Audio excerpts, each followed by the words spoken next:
സാറിനെ സംബന്ധിച്ചുള്ള എത്രയോ സിനിമകളായി അല്ലേ? കഥ, തിരക്കഥ, സംഭാഷണം, സംവിധാനം, നടൻ, ഇനി ഏതെങ്കിലും മേഖലയിൽ പെടാനുണ്ടോ? എന്ത് മേഖലയാണ്? ഇനി വേണമെങ്കിൽ റിവ്യൂ ഒക്കെ ചെയ്ത് അത് ഇങ്ങോട്ട് വേണ്ട, ഇങ്ങോട്ട് പറഞ്ഞ ഞങ്ങളൊക്കെ എങ്ങനെ ജീവിച്ചു പോക്കോട്ടെ.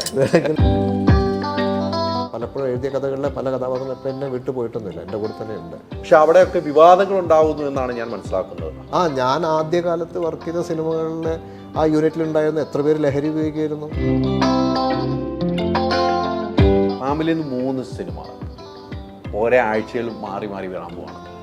കേൾക്കാൻ എന്ത് രസമുണ്ടല്ലേ?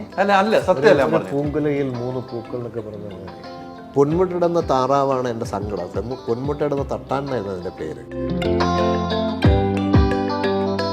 യുഗ ഓടുമ്പോൾ ആടുജീവിതവും ഓടുന്നുണ്ട്, പ്രേമലും ഓടുന്നുണ്ട്, മഞ്ഞുമൽ ബോയ്സ് ഓടുന്നുണ്ട്, പലതരം 4 സിനിമയുടെ 4 ജോണറല്ലേ. അത്രയ്ക്കും സ്ട്രോങ് ആയ ഒരു കഥാപാത്രമാണ് ഏൽപ്പിച്ചത്. ഞാൻ സിനിമയിൽ നജീബിനെയാണ് കണ്ടത്. തീർച്ചയായിട്ടും പൃഥ്വിനെ ഞാൻ കണ്ടിട്ടില്ല. അത് ഒരു ആർട്ടിസ്റ്റ് എന്ന രീതിയിൽ എനിക്ക് തോന്നുന്നു ഏറ്റവും കൂടുതൽ ഒരു കലാകാരൻ ആഗ്രഹിക്കുന്നതും അതാണ്. അത് നമ്മൾ ഉണ്ടാക്കിയ പ്രശ്നമാണ്. ഇങ്ങനെ ഒരു കമ്മിറ്റി ഉണ്ടാക്കി അതിലൊരു ബടുക്കൂസ് കഴിച്ചു.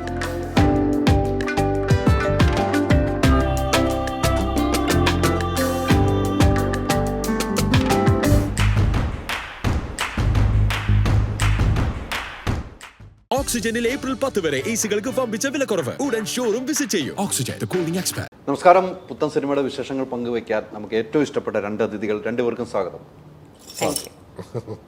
സാറിൻ്റെ മുമ്പിലൊക്കെ ഇരിക്കുക എന്ന് പറഞ്ഞാൽ ഭാഗ്യമാണ്. നിന്നോ എൻ്റെ കൗണ്ടറുകൾ അടിക്കാൻ മിടുക്കനാണെന്ന് എനിക്കറിയാം. പഴയ തലമുറയാണെങ്കിൽ ഇപ്പോഴും കൗണ്ടറുകൾ അടിക്കാൻ മിടുക്കനാണെന്ന് എനിക്കറിയാം. അല്ലേ?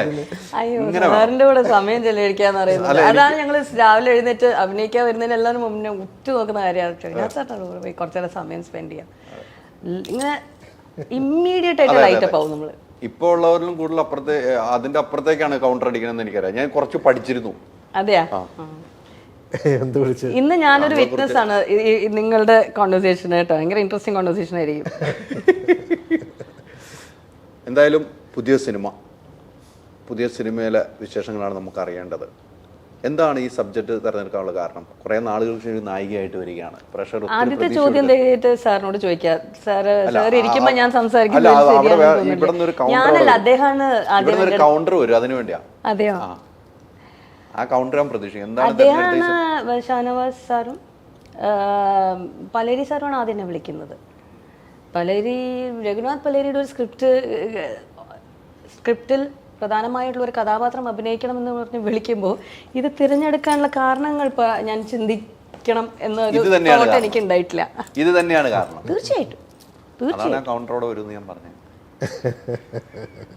ഇല്ല, പൂർണിമ എൻ്റെ കൂടെ എൻ്റെ ആദ്യത്തെ സിനിമയിൽ അഭിനയിച്ചിട്ടുണ്ട്. പൂർണിമ ഒരു 3.5 വയസ്സായ കുട്ടിയായിട്ട്. അത് ഞാൻ പിന്നീട് ഇതിനു മുമ്പേ തന്നെ അറിഞ്ഞിട്ടുണ്ട്. ഞാൻ പൂർണിമയെ പിന്നീട് കാണുമ്പോഴാണ് പൂർണിമ എന്നോട് പറഞ്ഞത് ഞാൻ ആ പടത്തിൽ അഭിനയിച്ചിട്ടുണ്ടായിരുന്നു 1 മുതൽ 0 വരെ. അതിൽ ഗീതു മോഹൻദാസിൻ്റെ കൂടെ ഞങ്ങളുടെ ക്ലാസ്സിലെ സ്റ്റുഡൻ്റായിട്ട്, നഴ്സറി ക്ലാസ്സിലെ സ്റ്റുഡൻ്റായിട്ട് പൂർണിമ ഉണ്ടായിരുന്നു. അവരൊക്കെ ഒരേ ക്ലാസ്സിലായിരുന്നു. അന്ന് ഒരേ ക്ലാസ്സിലാണെന്ന് തോന്നുന്നു. അല്ല, നിങ്ങൾ അങ്ങനെയാണ്? അല്ല, ഗീതുവിനേക്കാളും 2 വയസ്സ് താഴെ, 2-3 വയസ്സായി താഴെ ഇവിടെ ഉണ്ടായിരുന്നു. അത് എന്നോട് 5 വയസ്സ്. അപ്പം അതെന്നോട് എത്രയോ വർഷങ്ങൾക്ക് ശേഷമാണ് പൂർണിമ പറയുന്നത്.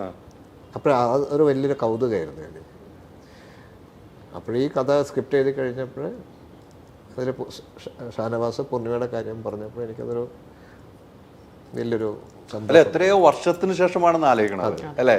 ഏതാണ്ട് 30 വർഷം, അല്ല 25 to 30 years എന്നൊക്കെ പറയണം. അത് പെട്ടെന്ന് കഥ പറയുമ്പോൾ പൂർണിമയുടെ പേര് പറയും, ഉടനെ സാറ് മറ്റേ പഴയ ബാക്കിലേക്കൊന്ന് പോവുകയും ചെയ്തു.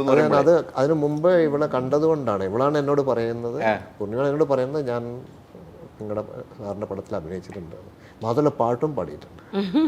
ഷീസ് എ വെറ്ററൻ ആക്ട്രസ്സാണ്, ആർട്ടിസ്റ്റാണ് എന്ന് വേണം പറയാം. അല്ല, ഇത് വളരെ നന്നായിട്ട് ചെയ്തിട്ടുണ്ട്, അസാധ്യമായിട്ട് ചെയ്തിട്ടുണ്ട്. എനിക്ക് ഞാൻ വളരെ ഹാപ്പിയാണ്. ഞാനത് നമ്മൾ കൺസീവ് ചെയ്യുന്ന ഒരു ക്യാരക്ടർ എന്ന് പറയുന്നത് നമ്മളൊരു ഫെയറി പോലെയല്ലേ എല്ലൊക്കെ നമ്മൾ മനസ്സിൽ കാണുമല്ലോ. ഇപ്പം ഒരു കഥ ചിന്തിക്കുമ്പോഴും അതിലെ കഥാപാത്രം ചിന്തിക്കുമ്പോഴൊക്കെ ക്യാരക്ടേഴ്സൊക്കെ നമ്മുടെ അടുത്ത് ചുറ്റും ഉണ്ടാവും. എനിക്കിപ്പോഴും ഈ കഥയിലൊക്കെ ഈ ക്യാരക്ടേഴ്സൊക്കെ പലപ്പോഴും എഴുതിയ കഥകളിലെ പല കഥാപാത്രങ്ങളും ഇപ്പം എന്നെ വിട്ടു പോയിട്ടൊന്നുമില്ല, എൻ്റെ കൂടെ തന്നെ ഉണ്ട്. ഒരുപാട് പേരുണ്ട്. അപ്പം ഇടക്കിടക്ക് വന്നിട്ട് അവർ എന്നോട് സംസാരിക്കുകയൊക്കെ ചെയ്യും. എന്ന് വെച്ചാൽ അതൊരു ഫാൻറ്റസിയാണ് വാസ്തവത്തിൽ. ഒരു തരത്തിലുള്ളൊരു വട്ടാണത് വാസ്തവം പറയണം, പക്ഷെ ഒരു ഫാൻറ്റസിയാണ്. അപ്പോൾ ഇതിലെ അക്കമ്മ എന്നുള്ള ക്യാരക്ടറിനെ എനിക്ക് വേറൊരു പോർട്രേ ചെയ്യാൻ പറ്റില്ല. അതിൻ്റെ ഹ്യൂമൻ ഫോർമേഷൻ വരുന്നത് പൂർണിമയിലൂടെയാണ്. അപ്പം ആ പൂർണിമയുടെ ഞാൻ കണ്ട ഒരു ഫെയറി ക്യാരക്ടറിന് ഹ്യൂമൻ ഫോർമേഷനിലേക്ക് വന്നപ്പോഴത് പൂർണിമയായി മാറി. അത് എനിക്ക് വളരെ ഔട്ട്സ്റ്റാൻഡിങ് ആയിട്ട് തോന്നി ഇപ്പോഴും പടം കാണുമ്പോൾ. അതാണ് ഇന്ന് പൂർണിമയോട് സംസാരിച്ചത്. അതിൽ കുറേ സീക്വൻസൊക്കെ ഉണ്ട് അൺബിലീവബിളായിട്ട് എനിക്ക് തോന്നിയത്. അപ്പോൾ അതൊരു സാച്ചുറേഷനാണ് അതിൻ്റെ ഒരു. നമ്മൾ ദൂരത്ത് കാണുന്ന ഒരു കടലിലെ തിര അതൊക്കെ അടുത്തടുത്ത് വന്ന് വന്ന് വന്ന് വന്ന് നമ്മളെ പുതിയൂലേ, അപ്പം കിട്ടുന്നൊരു അസാധാരണമായൊരു ആനന്ദമുണ്ട്. ഒരു അനുഭവമായിരിക്കും, ഒരു ആനന്ദം എന്ന് പറയാൻ വേണമെങ്കിൽ നമ്മളെ ചേർത്ത് പിടിച്ച് അണയ്ക്കുന്ന പെട്ടെന്ന് അതൊക്കെയാണ് ഈ ആശ്ലേഷത്തിൻ്റെയൊക്കെ ഒരു സുഖം എന്ന് പറയുന്നത്, ഒരു പരമാനന്ദം എന്ന് പറയാം. അതിൽ വേറെ ഇമോഷൻസും കാര്യങ്ങളും ഒന്നുമില്ല. കഥാപാത്രങ്ങളൊക്കെ എന്നോട് സംസാരിക്കുകയൊക്കെ ചെയ്യും. എനിക്ക് പല ഡയലോഗുകളും തരുന്നത് ക്യാരക്ടേഴ്സാണ്. അതൊന്നും നമ്മൾ പറയുമ്പോൾ ചിലവർക്കത് മനസ്സിലാവില്ല, ചിലവർക്കതിൻ്റെ പൂർണ്ണതയിൽ ഉൾക്കൊള്ളാൻ പറ്റും, ചിലവരതിൻ്റെ ഉള്ളിൽ കുനിഷ്ട് കാണും, ചിലവരതിൻ്റെ തമാശയൊക്കെ പറയും. അങ്ങനെയൊക്കെയാണ് അത് ഓരോരുത്തർ കാണുന്നവൻ്റെ ഇതുപോലെ ഇരിക്കും. പക്ഷേ എന്നെ സംബന്ധിച്ചിടത്തോളം അക്കമ്മ വളരെ ഇമ്പോർട്ടൻ്റ് ആയിട്ടൊരു ക്യാരക്ടറാണ് ഇതിൽ ഫൾക്രം എന്ന് പറയാം. ആ ക്യാരക്ടറിന് ചുറ്റുമാണ് ഈ കഥ ശരിക്കും മൂവ് ചെയ്യുന്നത്. ഞാനും ഷാനവാസും ക്യാമറാമാനും എല്ലാം കറങ്ങുന്നത് ആ ക്യാരക്ടറിന് ചുറ്റുമാണ്. ഇത് ഡയറക്ടറും ബാക്കിയുള്ളവരൊക്കെ നിമിത്തങ്ങളാണ്. ക്യാരക്ടർ അത് യാഥാർത്ഥ്യമാണ്. എൻ്റെ മനസ്സിലെ ഇല്യൂഷനാണെങ്കിലും അല്ല, ഇത് സാറ് പറയുമ്പോൾ അത് വലിയൊരു പ്രസക്തമായ ഭാവമാണ്. എപ്പോഴും പറയുന്നത് മറ്റു ആളുകളിലേക്കാണ്. ഒരു ക്യാരക്ടറാണ് ഇതിൻ്റെ നിമിത്തം എന്ന് പറയുന്നത് വളരെ ചുരുക്കം ആളുകൾ പെട്ട ഒരാളാണ് സാർ കേട്ടോ. അതെനിക്ക് അഭിമാനത്തോടുകൂടി പറയാൻ പറ്റും. എല്ലാവരും പറയുന്നത് അതായിരിക്കില്ല, ഒരു ക്യാരക്ടർ ആയിരിക്കില്ല പറയുന്നത്, മറ്റു മേഖലയായിരിക്കും പറയപ്പോഴും ഊന്നി പറയാം. പക്ഷേ സാറ് പറയുന്നതാണ് കറക്റ്റ്. ആ ക്യാരക്ടറിൽ നിന്ന് തന്നെയാണ് പോകുന്നത് ആ സിനിമ, ഒരു മാറ്റമില്ല. തീർച്ചയായിട്ടും ക്യാരക്ടറാണ് ഫാൻറ്റസി, ക്യാരക്ടറാണ് ഫെയറി എന്ന് പറയുന്നത്. ഫെയറി എന്ന് ഉദ്ദേശിക്കുമ്പോൾ മനസ്സിലാവുന്നുണ്ടല്ലോ, നമ്മൾ പഴയ നാടോടി കഥകളിലൊക്കെ ഒരു വാൻഡും പിടിച്ച് നിൽക്കുമ്പോൾ അതിൻ്റെ മുകളിൽ കുറേ നക്ഷത്രമൊക്കെ വരക്കുന്നില്ല ആൾക്കാർ, ആർട്ടിസ്റ്റ് വരക്കുന്നില്ല. വേറെ ഒരു വിധത്തിലും വരക്കാൻ പറ്റാത്തത് കൊണ്ടും പ്രകടിപ്പിക്കാൻ പറ്റാത്തത് കൊണ്ടാണ് അവരങ്ങനെ ചെയ്യുന്നത്. എപ്പോഴും ഒരു ആർട്ടിസ്റ്റ് ഒരു ക്യാൻവാസിലേക്ക് അയാളുടെ ചോക്ക് പ്രസ് ചെയ്യുന്നൊരു പോയിൻ്റ് ഉണ്ട്, അത് ഇയാൾക്കേ അറിയുള്ളൂ എവിടെയാണെന്നുള്ളത്. നമ്മുടെ വൈറ്റ് ക്യാൻവാസിൻ്റെ മുകളിൽ അയാൾ ചോക്ക് ആദ്യത്തെ വരക്കാൻ വേണ്ടി സ്ട്രോക്ക് ചെയ്യാൻ വേണ്ടിയിട്ട് കിട്ടുന്നൊരു പോയിൻ്റ്, ആ പോയിൻ്റിൽ അയാൾ എന്തൊക്കെയോ കാണുന്നുണ്ടാവും. അത് മാത്തമാറ്റിക്സും അൽഗോരിതമൊക്കെ അയാളുടെ ഉള്ളിലുണ്ടാവുന്നതാണ്. ഇപ്പം ഞാൻ എൻ്റെ മാതൃഭൂമിയിൽ വന്ന ഒരു കഥയ്ക്ക് തിരുമേനി നമ്പൂതിരി എന്ന് പറയുന്ന ഇല്ലസ്ട്രേറ്റർ ചിത്രം വരച്ചുകൊണ്ടിരിക്കുന്ന സമയത്ത് ഞാൻ അവിടെ എത്തിയിട്ടുണ്ട്. അപ്പം അതിലെ ഒരു സ്ത്രീയെ പേപ്പറിൻ്റെ മുകളിൽ സ്ത്രീയെ വരക്കുന്നത് ചന്തിയുടെ ഭാഗത്ത് ഇങ്ങനെ വട്ടം വരച്ച് വന്നിട്ടാണ് അയാൾ അങ്ങനെ പോകുന്നത്. സോ അദ്ദേഹം അത് ആ സമയത്ത് അദ്ദേഹത്തിന് അറിയാം അടുത്ത പോയിൻ്റ് എവിടെയുണ്ട്, ആ കാണുന്നുണ്ട് അയാൾ ഇല്യൂഷൻ. അതുപോലെ ഈ അക്കമ്മ എന്ന് പറയുന്ന ക്യാരക്ടർ എല്ലാ ക്യാരക്ടേഴ്സിനെയും എൻ്റെ മനസ്സിലുണ്ടായിരുന്ന ഒരു ഫെയറി ടോൺസ് അല്ലേ. സോ അതിനെങ്ങനെ അടുത്തടുത്ത് വന്ന് ദൂരത്ത് കണ്ട് അതിനെ വന്ന് അത് പൂർണിമയായി മാറി എന്നെ വന്ന് ആശ്ലേഷിച്ച് പോയി. So that is happening in the final form of the film. നമുക്കൊന്നും സംസാരിക്കാനില്ല, ഭയങ്കര ഇഷ്ടം എല്ലാവർക്കും തന്നെ. സാറ് സംസാരിക്കണമെങ്കിൽ കേട്ട് തന്നെ ഇരിക്കും. അല്ല, ആ ക്യാരക്ടർ എന്താണെന്നുള്ള ഇപ്പം നമുക്ക് പ്രഷർ മനസ്സിലേക്ക് ചെന്ന് കഴിഞ്ഞു. ആ രീതിക്കാണ് സാർ വർണ്ണിച്ച് പറഞ്ഞത്. അതെല്ലാവർക്കും കഴിയുന്നതാണ്. അതുകൊണ്ട് തന്നെയാണ് ഞാൻ പറഞ്ഞത്, ഒരു ക്യാരക്ടർ തന്നെയാണ് ഒരു സിനിമ എത്തിക്കുന്നത്. ക്യാരക്ടർ പിന്നെ അത് ഫോം ചെയ്ത് വരികയല്ലേ. തീർച്ചയായിട്ടും ഫോം ചെയ്ത് വരുമ്പോൾ നമ്മൾക്ക് മുമ്പിലേക്ക് വരുന്നതിന് അതിൻ്റെ ശ്രമമാണ്. അത് ആ ഫെയറി നിന്ന് ഫോം ആവുന്നതിൻ്റെ ശ്രമത്തിലാണ് നമ്മൾ ഈ ആൾക്കാരെ മീറ്റ് ചെയ്യുന്നതും ആർട്ടിസ്റ്റിനെ മീറ്റ് ചെയ്യുന്നതൊക്കെ കഥാപാത്രങ്ങളെ കണ്ടെത്തുന്നതൊക്കെ. പക്ഷെ അപ്പോഴൊന്നും ഫൈനലാവുന്നില്ല. ഇപ്പോൾ ഈ പൂർണിമ അത് പെർഫോം ചെയ്ത് എല്ലാം കഴിഞ്ഞിട്ട് കാണുമ്പോഴാണ് എനിക്ക് ആ തിര വന്ന് എൻ്റെ മേത്തേക്ക് വന്ന് എന്നെ പൊതിഞ്ഞ് നിർത്തുന്ന ഒരു ഫീലിംഗ് കിട്ടുന്നത്. അത് ഇതിലെ പക്കയാണ്. ഇതിലെല്ലാ ക്യാരക്ടേഴ്സും അങ്ങനെ തന്നെയാണ്. തിരമാലകൾ വന്നതുപോലെ തിയേറ്ററിലേക്ക് ആളും വരട്ടെ എന്ന് നമ്മളും ആഗ്രഹിക്കുന്നു. അതാണ് നമുക്ക് പറയാൻ പറ്റുള്ളൂ. എന്തായാലും അക്കമ്മ എന്ന കഥാപാത്രം അത്ര സ്ട്രോങ് ആണ് എന്ന് സാറിൻ്റെ വാക്കുകളിൽ നിന്ന് മനസ്സിലായി. അത്രയ്ക്കും സ്ട്രോങ് ആയ ഒരു കഥാപാത്രമാണ് ഏൽപ്പിച്ചത്. അതെ, അത് കൃത്യമായി ഫലിപ്പിച്ചു എന്ന് സിനിമ കണ്ടു എന്ന് പറയുമ്പോൾ, സാറിന് മനസ്സിലായി എന്ന് പറയുമ്പോൾ അത് നല്ലൊരു റിസ്കി ആയിരുന്നു അല്ലേ? അദ്ദേഹത്തിൻ്റെ സ്ക്രിപ്റ്റിൽ വർക്ക് ചെയ്യുന്നത് എന്ന് പറയുന്നത് എത്രമാത്രം റിസ്ക്. ഒരു ആക്ടറെ സംബന്ധിച്ചിടത്തോളം പകുതിയോളം ഇപ്പം ഇത്രയും ഭംഗിയായി ഒരു പ്രേക്ഷകൻ ഇനി ആ കഥാപാത്രം ഇനി ഈ ഒരു വിഷനോടുകൂടി അവർ പോയി കാണുക അല്ലേ? അതുപോലെയാണ് അദ്ദേഹം കഥ പറയുന്നത്. അപ്പോൾ അത്രയും ഹോംവർക്ക്ഡ് ആണ് അദ്ദേഹത്തിൻ്റെ മനസ്സിൽ. ആ ക്യാരക്ടർ എച്ച്ഡ് ഔട്ടാണ്, വിഷൻ ഉണ്ട്, ആ കഥാപാത്രത്തിൻ്റെ ജേർണീസ്, ബാക്ക് സ്റ്റോറി എല്ലാം ക്ലിയർ ആണ്. ബോഡി ലാംഗ്വേജ്, എന്തായിരുന്നിരിക്കും ഈ സ്ത്രീ, എന്താണ് ഇവരുടെ മാനസികാവസ്ഥ, എങ്ങനെയാണ് ഇവർ ജീവിതത്തെ കാണുന്നത്, എല്ലാം. അപ്പോൾ അങ്ങനെ പ്രോപ്പറായിട്ടൊരു ഹോംവർക്ക് ക്യാൻവസിലോട്ടാണ് നമ്മൾ കയറി പോകുന്നത്. അപ്പം നമുക്കുള്ള റെസ്പോൺസിബിലിറ്റി വളരെയധികമായിരിക്കും. കാരണം എഴുത്തുകാരൻ്റെ ഭാവനയിലുള്ള കഥാപാത്രത്തിനോട് നീതി പുലർത്താൻ പറ്റുക എന്നുള്ളൊരു തന്നെ ഒരു വലിയ റെസ്പോൺസിബിലിറ്റിയാണ്. പക്ഷേ ഏറ്റവും ഇമ്പോർട്ടൻ്റ് ആയിട്ടുള്ള ഒരു കാര്യം, അത് എളുപ്പവും കൂടിയാണ്. അതിൻ്റെ വേറൊരു ഭാഗം പറഞ്ഞു, അത്രയും ഹോംവർക്ക് ചെയ്തിട്ടുണ്ടെങ്കിൽ ഒരു ആക്ടറെ സംബന്ധിച്ചിടത്തോളം ആക്ടറിൻ്റെ ഭാഗത്തുനിന്ന് ഭൂരിപക്ഷവും ഒരു സപ്പോർട്ട് സിസ്റ്റം അവിടെ ക്രിയേറ്റ് ആയി കഴിഞ്ഞു. ആക്ടറിന് അതിൻ്റെ അകത്ത് പോയി കറക്റ്റായിട്ട് പ്ലേസ് ചെയ്ത് കഴിഞ്ഞ് പിന്നെ അങ്ങോട്ട് ബിഹേവ് ചെയ്താൽ മതി അല്ലേ? പക്ഷേ ഹാവിങ് സെഡ് ദാറ്റ്, ഇത് ഒരു ബാലൻസ് ചെയ്ത് കൊണ്ടുപോകാൻ പറ്റുക എന്ന് പറയുന്നത് ഭയങ്കര ഇമ്പോർട്ടൻ്റ് ആയിട്ടുള്ള കാര്യമാണ്. അതായിരുന്നു എൻ്റെ ഏറ്റവും ചലഞ്ചിങ് ആയിട്ട് എനിക്ക് തോന്നിയിട്ടുള്ളൊരു കാര്യം. പിന്നെ അതിനകത്ത് സാറും ഞാനും കൂടെ എപ്പോഴും സംസാരിക്കുന്ന ഒരു കാര്യമാണ് ഭാഷ. തമിഴ് ആയതുകൊണ്ടുള്ള കുറേ മാറ്റങ്ങൾ ഇതിന് വന്നിട്ടുണ്ട്. അതൊരു ഭയങ്കര ഹെൽപ്പിംഗ് ഫാക്ടറായിരുന്നു എന്നെ സംബന്ധിച്ചിടത്തോളം. കാരണം നമുക്ക് പറയാൻ ആഗ്രഹിക്കുന്ന കാര്യങ്ങൾ കുറച്ചുകൂടെ മ്യൂസിക്കലായിട്ട് പറഞ്ഞു എന്ന് തോന്നിയിട്ടുണ്ട് എനിക്ക്. ശരിയാണോ സർ? ഞങ്ങള് ഭാഷയുടെ ഒരു സുഖമുണ്ട്. ഭാഷ കൂടുതലും തമിഴാണ്. തമിഴ് പക്കാ തമിഴാണോ അതോ അല്ല, തമിഴ് പഠിച്ച ഒരു, അതാണ് ചോദിച്ചത്. തമിഴ് വ്യത്യാസങ്ങളുണ്ടോ? തമിഴിലേക്ക് വരേണ്ടി അറിയുന്ന ഒരു സ്ത്രീ പോലെ സ്നേഹം കൊണ്ട് തമിഴായി മാറിയതാണ്. കോസ്റ്റ്യൂമിൽ തന്നെ നമുക്കൊരു തമിഴ് ലുക്കാണല്ലോ നമുക്ക് കിട്ടുന്നത്. അതെ, അവർ ആ ക്യാരക്ടർ അങ്ങനെയാണ്, ആ ക്യാരക്ടർ അങ്ങനെ ആയി അതും ട്രാൻസ്ഫോം ആയതാണ്. അപ്പൊ അതിൻ്റെതായ ഒരു സുഖം ഉണ്ടായിരുന്നു. അതെ, അതാണ്. അപ്പൊ ആ ഞാൻ നേരത്തെ പറഞ്ഞല്ലോ, ചലഞ്ചസും ഉണ്ട്, എന്നാൽ കുറച്ച് അതിനെ കൊണ്ടുള്ള ഗുണങ്ങളും കൂടുതലുണ്ട്. അപ്പൊ സാറ് എഴുതി കഴിഞ്ഞിട്ട് സാറ് പറയും, ഇനിയിപ്പൊ അക്കമ്മ ഈ സാഹചര്യത്തിൽ അക്കമ്മ എന്തായിരിക്കും പറയാം എല്ലാം എൻ്റെ. അപ്പൊ ഞാൻ പറയും, സാർ എന്നെ സാർ சொல்லுது அக்கம்மா சொல்லு. അവര് ഈ അക്കമ്മ ചിലപ്പോൾ ഇങ്ങനെ ആയിരിക്കും പറയാം. അപ്പൊ അക്കമ്മ അങ്ങനെ മലയാളത്തിൽ പറയൂ. ഞാൻ ഇല്ല, അക്കമ്മ തമിഴിലല്ലോ പറയാം. എന്നാ അക്കമ്മ ഇതെങ്ങനെയായിരിക്കും പറയാം? മനസ്സിലായില്ല ആ ഒരു പ്രോസസ്. മനസ്സിലായി. അക്കാന്നോ അക്കമ്മയാണോ? അക്കമ്മ അങ്ങനെ ഒരു വലിയൊരു എലമെന്റ് ആണ് അക്കമ്മ എന്ന് പറഞ്ഞ ക്യാരക്ടർ. അത് ആ ക്യാരക്ടറിന്റെ ഒരു സ്വഭാവം ഒരു അക്കയായിട്ടും അമ്മയായിട്ടൊക്കെ മാറുന്നൊരവസ്ഥയാണ്. അങ്ങനെ ആവുന്നതാണ്. നമ്മൾ ഒരു ഭാഷ ഇതിൽ അക്കമ്മയുടെ ഒരു വലിയൊരു ഞാൻ കൊടുത്തൊരു പോയട്രി എന്താണെന്ന് വെച്ചാൽ, അക്കമ്മ തമിഴിലേക്ക് വന്നതാണ്. അതെന്തിനു വന്നു എന്നുള്ളതൊക്കെ കഥയിൽ വരുന്ന സംഗതിയാണ്. പക്ഷെ അങ്ങനെ തമിഴിനെ ആ ഭാഷയോട് അതിനോട് ഒരു പ്രണയത്തിലൂടെ അതിനെ അക്സെപ്റ്റ് ചെയ്യുന്നതോടെ അക്കമ്മ അക്സെപ്റ്റ് ചെയ്യുന്നതോടെ ഒരു വളരെ പ്രണയഭാവത്തോടെയാണ്. അപ്പം അതിൻ്റെ ഒരു വ്യത്യാസമുണ്ട് അക്കമ്മയുടെ ശബ്ദത്തിലും അക്കമ്മയുടെ അക്ഷരങ്ങളുടെ അതിൻ്റെ ആക്സെൻറ്റിലൊക്കെ മാറ്റമുണ്ട്. അക്കമ്മ സംസാരിക്കുന്നത് പ്യൂർ തമിഴൊന്നുമല്ല, ഒരു പോയറ്റിക് തമിഴാണ്. മനസ്സിലായോ? റൊമാൻറ്റിക് തമിഴാണ്. മനസ്സിലായി. അതൊക്കെ ഉണ്ട്, ആ പടത്തിലുണ്ട്. അതിനാണ് ഞാൻ അക്കമ്മയോട് ചോദിക്കുക, അത് പൂർണ്ണിമയോട് ചോദിക്കുക, പറയും. ഞാൻ തമിഴാണ് എഴുതുന്നെങ്കിലും അത് തമിഴാണ്, അല്ലെങ്കിൽ തമിഴിനോട് സാമ്യം തോന്നുന്നൊരു തമിഴാണ്. തമിഴെന്ന് പറയാൻ പറ്റില്ലല്ലോ. എൻ്റെ ഉള്ളിലും എൻ്റെ ഭാഷ അതിൻ്റെ ഒരു ഫാക്ടറല്ലേ. പക്ഷേ ഇവള് ഭംഗിയായിട്ട് തന്നു അതൊക്കെ.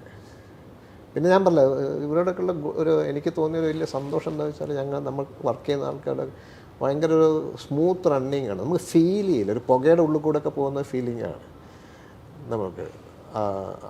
അങ്ങനെയൊക്കെ വർക്ക് ചെയ്യുമ്പോൾ ഭയങ്കര ത്രില്ലാണ്. സാറിനെ സംബന്ധിച്ചുള്ള എത്രയോ സിനിമകളായി അല്ലേ? കഥ, തിരക്കഥ, സംഭാഷണം, സംവിധാനം, നടൻ. ഇനി ഏതെങ്കിലും മേഖലയിൽ തൊടാനുണ്ടോ? ഇനി എന്താ മേഖല?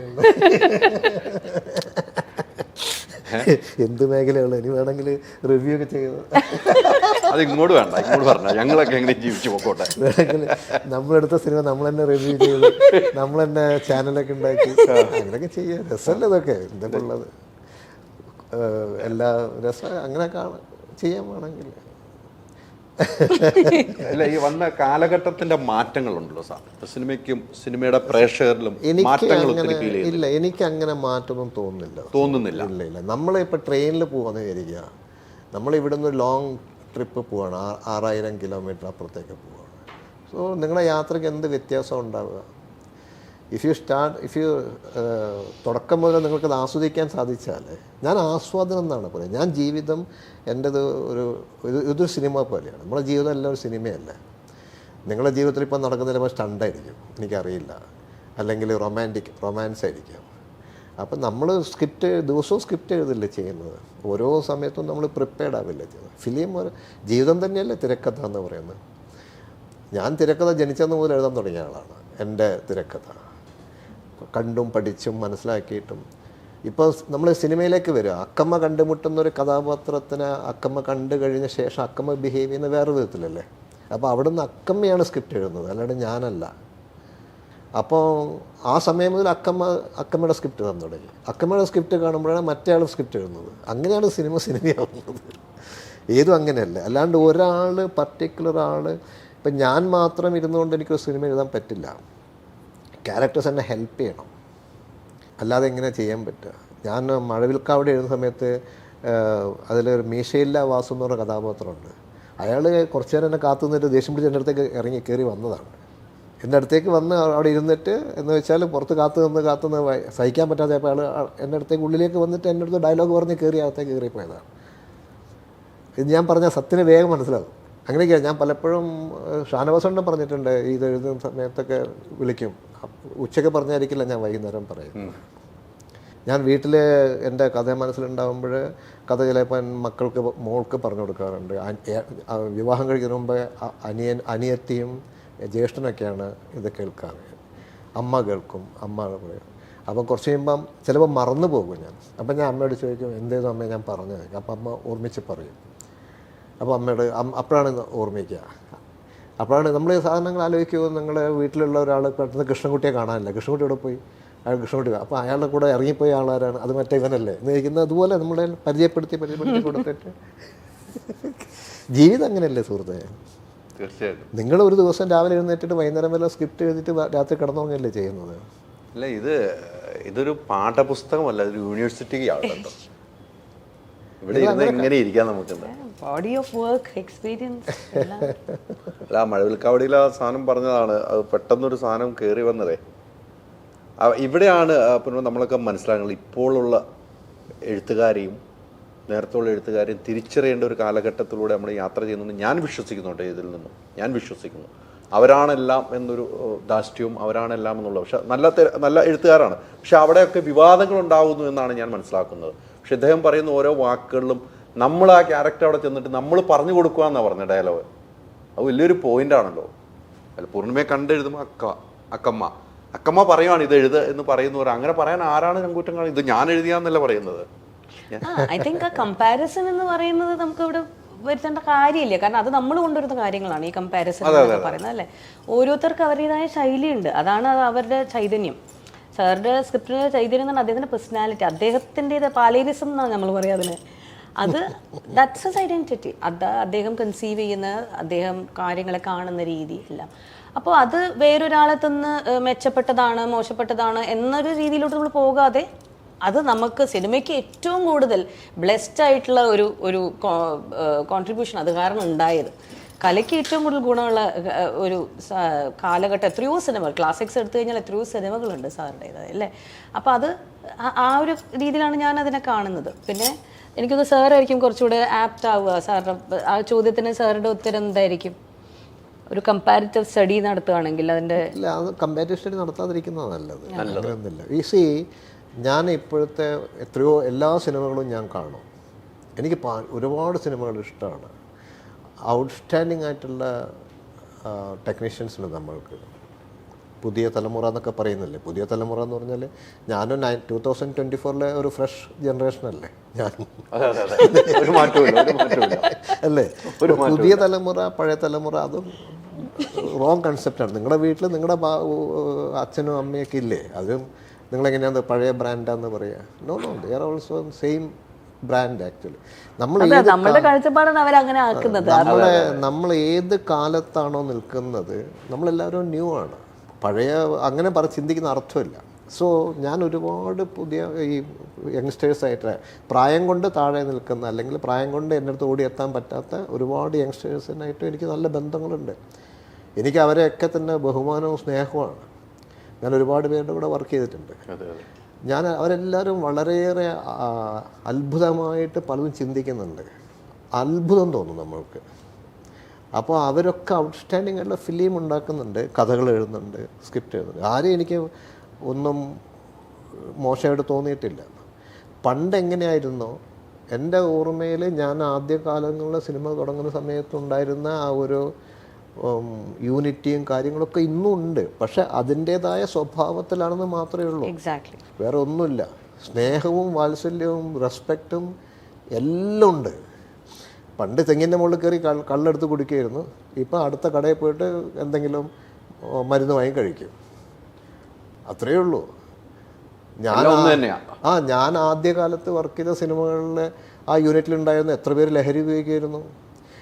അത് സിനിമ യൂണിറ്റ് ആയതുകൊണ്ടാണ്. നേരെ മറിച്ച് ഞാൻ നാടകത്തിലായിരുന്നെങ്കിൽ അവിടെ ഉണ്ടാവും ആൾക്കാർ, നാടകത്തിൽ ലഹരി ഉപയോഗിക്കുന്ന ആൾക്കാരുണ്ടാവില്ലേ. ഇനി ഇതൊന്നും അല്ലാതെ ഞാൻ വല്ല സമ്മേളനത്തിനാണ് പോയതെങ്കിൽ അതിനകത്തിരുന്ന് എത്ര ആൾക്കാർ ലഹരി ഉപയോഗിക്കുന്നുണ്ടാവും. സോ ഗ്യാതറിങ് എന്ന് പറയുന്നിടത്ത് അതിൻ്റെതായ എൻ്റർടൈൻമെൻ്റ് ഒക്കെ ഉണ്ടാവും, എല്ലാം ഉണ്ടാവും. അസ്വസ്ഥതകളുണ്ടാവും, വിഷമങ്ങളുണ്ടാവും. ചില തിരക്ക് പിടിച്ച് നിന്ന് ധൃതി പിടിക്കുമ്പം ഉടനെ എക്സിക്യൂട്ട് ചെയ്യേണ്ട ആൾക്ക് വയറുവേദന ഉണ്ടാവും. അപ്പോൾ അവൻ ശപിച്ചുകൊണ്ടൊക്കെ ആയിരിക്കും പോയിട്ട് പണിയെടുക്കുന്നുണ്ടാവും. പരസ്പരം അറിഞ്ഞുകൊണ്ടുള്ള ജീവിതവും പരസ്പരം അറിയാത്ത ജീവിതവും ഉണ്ട്. സിനിമയ്ക്ക് പ്രത്യേകിച്ചും പരസ്പരം അറിഞ്ഞുകൊണ്ടുള്ള ജീവിതമാണ് ഏറ്റവും നല്ലത്. അപ്പോൾ അവിടെ ഒരു ക്രിയേഷനാണ് നടക്കുന്നത്. ക്രിയേഷൻ നടക്കുമ്പം പൂർണ്ണമായി അതിൽ ഉൾക്കൊള്ളാൻ പറ്റാത്തൊരാളുണ്ടെങ്കിൽ അത് തുറന്ന് മനസ്സിലാക്കാനോ ഹെൽപ്പ് ചെയ്യാനും പറ്റണം. ഇപ്പം എത്രയൊക്കെ ദിവസങ്ങളിൽ തലവേദന വന്നിട്ടോ അല്ലെങ്കിൽ വിശന്നിട്ടോ ആൾക്കാർ ഇരുന്നിട്ട് നമ്മുടെ കൂടെ വർക്ക് ചെയ്യുന്നുണ്ടാവും. പണ്ടത്തെ അങ്ങനെയൊക്കെ ഞങ്ങൾ ശ്രദ്ധിക്കുമായിരുന്നു. അങ്ങനെയാണ് എനിക്ക് ഭക്ഷണം തരുന്ന ആളോട് ഞാൻ നിങ്ങൾ കഴിച്ചോന്ന് ചോദിച്ചു, അറിയാതെ ചോദിക്കും. അത് ഡിഫോൾട്ടാണ് എൻ്റെ ബ്രെയിനിൽ. അത് എവിടെയായാലും ശീലിച്ചു പോകുന്നതാണ്. അപ്പം അദ്ദേഹത്തിന് ഞാൻ ഒരു തവണ കൊല്ലത്തേക്ക് പോകുന്ന വഴിക്ക് ഒരു ഹോട്ടലിൽ കയറിയോ. അപ്പോൾ എൻ്റെ കൂടെ വേറെ ആൾക്കാരുണ്ട്, സ്ത്രീകളാണ് വിളമ്പുന്നത്. അപ്പോൾ അവിടെ ഒരു ഇത്തിരി പ്രായമുള്ള സ്ത്രീയാണ് എനിക്ക് വിളമ്പുമ്പോൾ ഞാൻ അവരോട് ചോദിച്ചു, ഇങ്ങനെ അമ്മ കഴിച്ചോ എന്ന് ചോദിച്ചു. ആ സ്ത്രീ കരഞ്ഞു പോയി. സെക്കൻഡ് കൊണ്ട് ആ സ്ത്രീ കരഞ്ഞു. അപ്പോൾ ഞാൻ തന്നെ വല്ലാതെ. അപ്പോൾ അവർ പറഞ്ഞു എന്നോട് ആരും ചോദിക്കാറില്ല സാർ. അങ്ങനെ നമ്മൾ അറിയാണ്ട് സംഭവിച്ചു. ജീവിതം ഭയങ്കര രസം. നമ്മൾ അങ്ങനെ ആലോചിച്ച് നോക്കുന്നത് ഒരാളെയും നമുക്ക് വേദനിപ്പിക്കാൻ തോന്നില്ല. ഒരു ചോദ്യം പോലും ചോദിച്ച് വേദനിപ്പിക്കാൻ തോന്നില്ല. അങ്ങനെ തോന്നുന്നത് ഒരുതരം ഒരു അധമത്വഭാവം നമ്മുടെ ഉള്ളിലുണ്ടാവില്ല. അപ്പം നമ്മൾ ചോദിക്കുക, ഇപ്പോൾ ഇതിൽ തന്നെ ഈ സിനിമയിൽ തന്നെ ആൾക്കാരെ ഉപദ്രവിക്കുന്ന വേറെ ആൾക്കാരൊക്കെ ഉണ്ട്. അത് നമ്മൾ അതിൻ്റെ റെപ്ലിക്ക കൊണ്ടുവരുന്നതാണ്. അവൻ്റെ സങ്കടങ്ങൾ അവനെ അറിയുള്ളൂ. സാറിന്റെ കണ്ണാടിയിലൂടെ കഥാപാത്രങ്ങളെ കാണുന്നത് ഭയങ്കര ഇൻട്രസ്റ്റിംഗ് ആണ്. ഭയങ്കര എല്ലാ കഥാപാത്രങ്ങൾക്കും കുറച്ചൊരു പൊടിക്ക് എക്സെൻട്രിസിറ്റി ഇല്ലേന്ന് നമുക്ക് ഇന്നത്തെ തലമുറയ്ക്ക് ചിലപ്പോൾ തോന്നും. കാരണം അത് ഇന്നത്തെ തലമുറയുടെ, നേരത്തെ സാറ് പറഞ്ഞ പോലെ ഇന്നത്തെ തലമുറയുടെ ജഡ്ജ്മെന്റ് വെച്ച് നോക്കുകയാണ്. പക്ഷെ നമുക്ക് എല്ലാവർക്കും ഉണ്ടല്ലോ എന്തെങ്കിലും രീതിയിൽ എക്സെൻട്രിസിറ്റീസ് ഉണ്ടല്ലേ. അത് നമ്മളല്ല കൂടുതൽ അറിയുന്നത്, നമ്മുടെ ചുറ്റുമുള്ളവരാണ് കൂടുതൽ അറിയുന്നത് എന്നുള്ളതാണ് സാരം. അപ്പോൾ ഈ സിനിമയിൽ അതുപോലെ തന്നെയുള്ള നേരത്തെ സാറ് തുടങ്ങിയപ്പോൾ സംസാരിച്ചൊരു കാര്യമുണ്ട്, പ്രണയത്തെക്കുറിച്ച്. അത് പ്രണയം എന്ന് പറയുന്നത് മനുഷ്യർ തമ്മിലുള്ളത് മാത്രമല്ല, അതായുള്ള പ്രണയങ്ങളുണ്ട്. കാവ്യാത്മകമായിട്ടുള്ള രീതിയിൽ നമ്മൾ അതിനെ കാണാൻ വന്നു കഴിഞ്ഞാൽ ചന്ദ്രന് രാത്രിയോടുള്ള പ്രണയം എന്ന് പറയുന്ന പോലെ, അല്ലെങ്കിൽ മനുഷ്യന് ചന്ദ്രനോടുള്ള പ്രണയം എന്ന് പറയുന്നത് പോലെ അല്ലേ. അപ്പം അതെല്ലാം ഈ സിനിമയിലുണ്ട്. ചന്ദ്രൻ, രാത്രി, ഇടിവെട്ട്, കട്ടിൽ, എല്ലാത്തിനും പ്രണയത്തോടു കൂടിയാണ് സാർ എല്ലാവരെയും കാണുന്നത്. അപ്പം ആ ഒരു ഓമനത്വം ത്രൂ ഔട്ട് ക്യാരക്ടേഴ്സിനും ടൈറ്റിലെ പോലെ തന്നെ കഥാപാത്രങ്ങളിലും അവരുടെ ബാക്ക് സ്റ്റോറിയിലും അവരുടെ യാത്രയിലും അവരെന്ന മനുഷ്യർ അവരുടെ ജനറൽ എക്സിസ്റ്റൻസിലും അതെല്ലാം ഉണ്ട്. കാരണം പാലേറിസം എന്ന് നമ്മൾ നേരത്തെ സാറ് പറഞ്ഞ കാര്യത്തിന് നമ്മൾ ഷാനവാസ് പറയുന്ന വാക്കാണ് പാലേറിസം. അദ്ദേഹത്തിൻ്റെ പേനയിലൂടെ വരുന്ന എല്ലാത്തിനും അദ്ദേഹത്തിൻ്റെ ഒരു അംശമുണ്ട്. ഇപ്പോഴും ഞാൻ അക്കമ്മയിൽ എനിക്ക് പാലേരി സാറിൻ്റെ കുറേ കാര്യങ്ങൾ കാണാൻ പറ്റുന്നുണ്ട്. അക്കമ്മയ്ക്ക് എല്ലാവരോടും സ്നേഹമാണ്. അക്കമ്മ എല്ലാവരെയും അകമഴിഞ്ഞ് സ്നേഹിക്കുന്ന ഒരു സ്ത്രീയാണ്. അവർക്ക് എല്ലാ സിറ്റുവേഷനോടും അവർക്ക് ഭയങ്കര സ്നേഹമാണ്. അപ്പം അങ്ങനെയൊക്കെ എനിക്ക് ശരിക്കും ക്യാരക്ടർ വായിക്കുമ്പോൾ വളരെ ഇന്നത്തെ കാലഘട്ടത്തിൽ നമുക്കിപ്പം പലതരം സിനിമകൾ വരുന്നുണ്ടല്ലോ. അപ്പോൾ നമ്മൾ ചെയ്യുന്ന കഥാപാത്രങ്ങളിൽ തന്നെ ഇത്ര വ്യത്യസ്തമായി ഇരിക്കണം എന്നൊക്കെ ആഗ്രഹിക്കാം. പക്ഷെ അതുപോലെ കഥാപാത്രങ്ങൾ കയ്യിൽ വന്ന് വീഴുമ്പോൾ ഒരു സന്തോഷം. അങ്ങനെ എത്തണം നമ്മുടെ കയ്യിലേക്ക്. അതെ, അത് എത്തണം. അതൊരു ദൈവാനുഗ്രഹമാണ്. അപ്പം അത് എത്തിക്കഴിയുമ്പോൾ പിന്നെ നമുക്കത് നമ്മളാൽ കഴിയുന്ന പറ്റുന്ന ഏറ്റവും മിനിമമായിട്ട് ചെയ്യേണ്ടത് അവനവൻ്റെ ബെസ്റ്റ് കൊടുക്കുക എന്നുള്ളത് മാത്രമാണ് നമുക്ക് ചെയ്യേണ്ടുള്ളൂ. അങ്ങനെ കഥാപാത്രങ്ങൾ വന്നു കഴിഞ്ഞാൽ അത് മാത്രമേ ഞാൻ ശ്രമിച്ചിട്ടുള്ളൂ. അപ്പോൾ അതൊരു സന്തോഷമാണ്. സാറിൻ്റെ ഞാൻ എപ്പോഴും പറയാം, പേന എഴുതുന്ന വ്യക്തിയുടെ അവരുടെ പേനയിലൂടെ ഉരുപ്പെടുന്ന കഥാപാത്രങ്ങൾക്ക് മുഖവും ശരീരവും കണ്ടു കഴിയുമ്പോൾ ആ എഴുതിയതിൻ്റെ ചൈതന്യവും ആ പെർഫോമൻസ് ഒരേപോലെ മീറ്റ് ചെയ്തു എന്ന് കേൾക്കുമ്പോൾ ഒരു തീർച്ചയായിട്ടും അതെ, അതൊരു നമുക്ക് മനസ്സിലുണ്ടാവുന്ന സന്തോഷം വലുത് തന്നെയാണ്. വലിയ കോൺഫിഡൻസ് തരും അത്. പിന്നെ തീർച്ചയായിട്ടും വേറെ ഒന്നും ഇല്ലെങ്കിലും നമുക്ക് തരുന്നൊരു നമ്മൾ ചെയ്തതിൻ്റെ ഒരു അക്സെപ്റ്റൻസ്, അത് വേറെ ആരും ഇല്ലെങ്കിൽ സാറിൻ്റെ കയ്യിൽ നിന്നാണ് എനിക്ക് ആദ്യത്തെ അക്സെപ്റ്റൻസ് വേണ്ടതല്ലേ. അദ്ദേഹം ക്രിയേറ്റ് ചെയ്ത കഥാപാത്രമാണ്. അദ്ദേഹം വേറെ ആർക്ക് ബോധിച്ചെങ്കിലും അദ്ദേഹത്തിന് അത് ബോധിക്കണം എന്നുള്ളതാണ് പ്രധാനപ്പെട്ട ഒരു പോയിന്റ്. ഇതിൻ്റെ പേര് കൗതുകമാണ് അല്ലേ? പേര് ഭയങ്കര കൗതുകമായിട്ട് എനിക്ക് തോന്നി. ഒരു കട്ടിലൊരു അല്ലേ?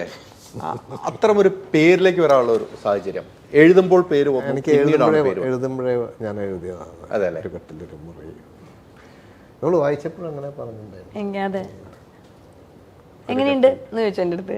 ഞാൻ ഹായ് അല്ല, ഒരു കൗതുകം തോന്നി. എനിക്കും ആ പേരിനോട് വലിയ കൗതുകം തോന്നി. അപ്പോൾ ആ ഒരു സബ്ജക്റ്റ് പറഞ്ഞു പോകുന്നത് ഇങ്ങനെ തന്നെയാണെന്ന് നമുക്ക് തോന്നുന്ന ഒരു യാത്രയുണ്ട് സിനിമയുടെ. ആ യാത്ര അങ്ങനെ നമുക്കൊരു ഫീൽ ചെയ്യുന്നുണ്ട് ഈ പേരിലൂടെ. അങ്ങനെ അപൂർവം കിട്ടാറുള്ളൂ.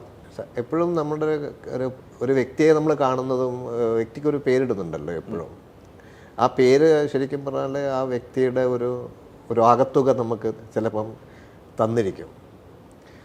അങ്ങനെയുണ്ട്, പേരുകൾക്ക് അങ്ങനെ ഒരു ഇതുണ്ട്. അതേപോലെയാണ് സിനിമയിൽ കഥകൾക്കൊക്കെ ടൈറ്റിൽ ചെയ്യാന്ന് പറയുമ്പോഴും അത് വന്ന് വരണം, അല്ലാണ്ട് ബോധപൂർവ്വം ഫോഴ്സ്ഫുള്ളായിട്ട് വരാൻ പാടില്ല. പലർക്കും ചില സമയങ്ങളിൽ പെട്ടെന്നൊരു അക്സെപ്റ്റൻസ് കിട്ടണമെന്നില്ല, സ്വീകാര്യത ഉണ്ടാവണമെന്നില്ല.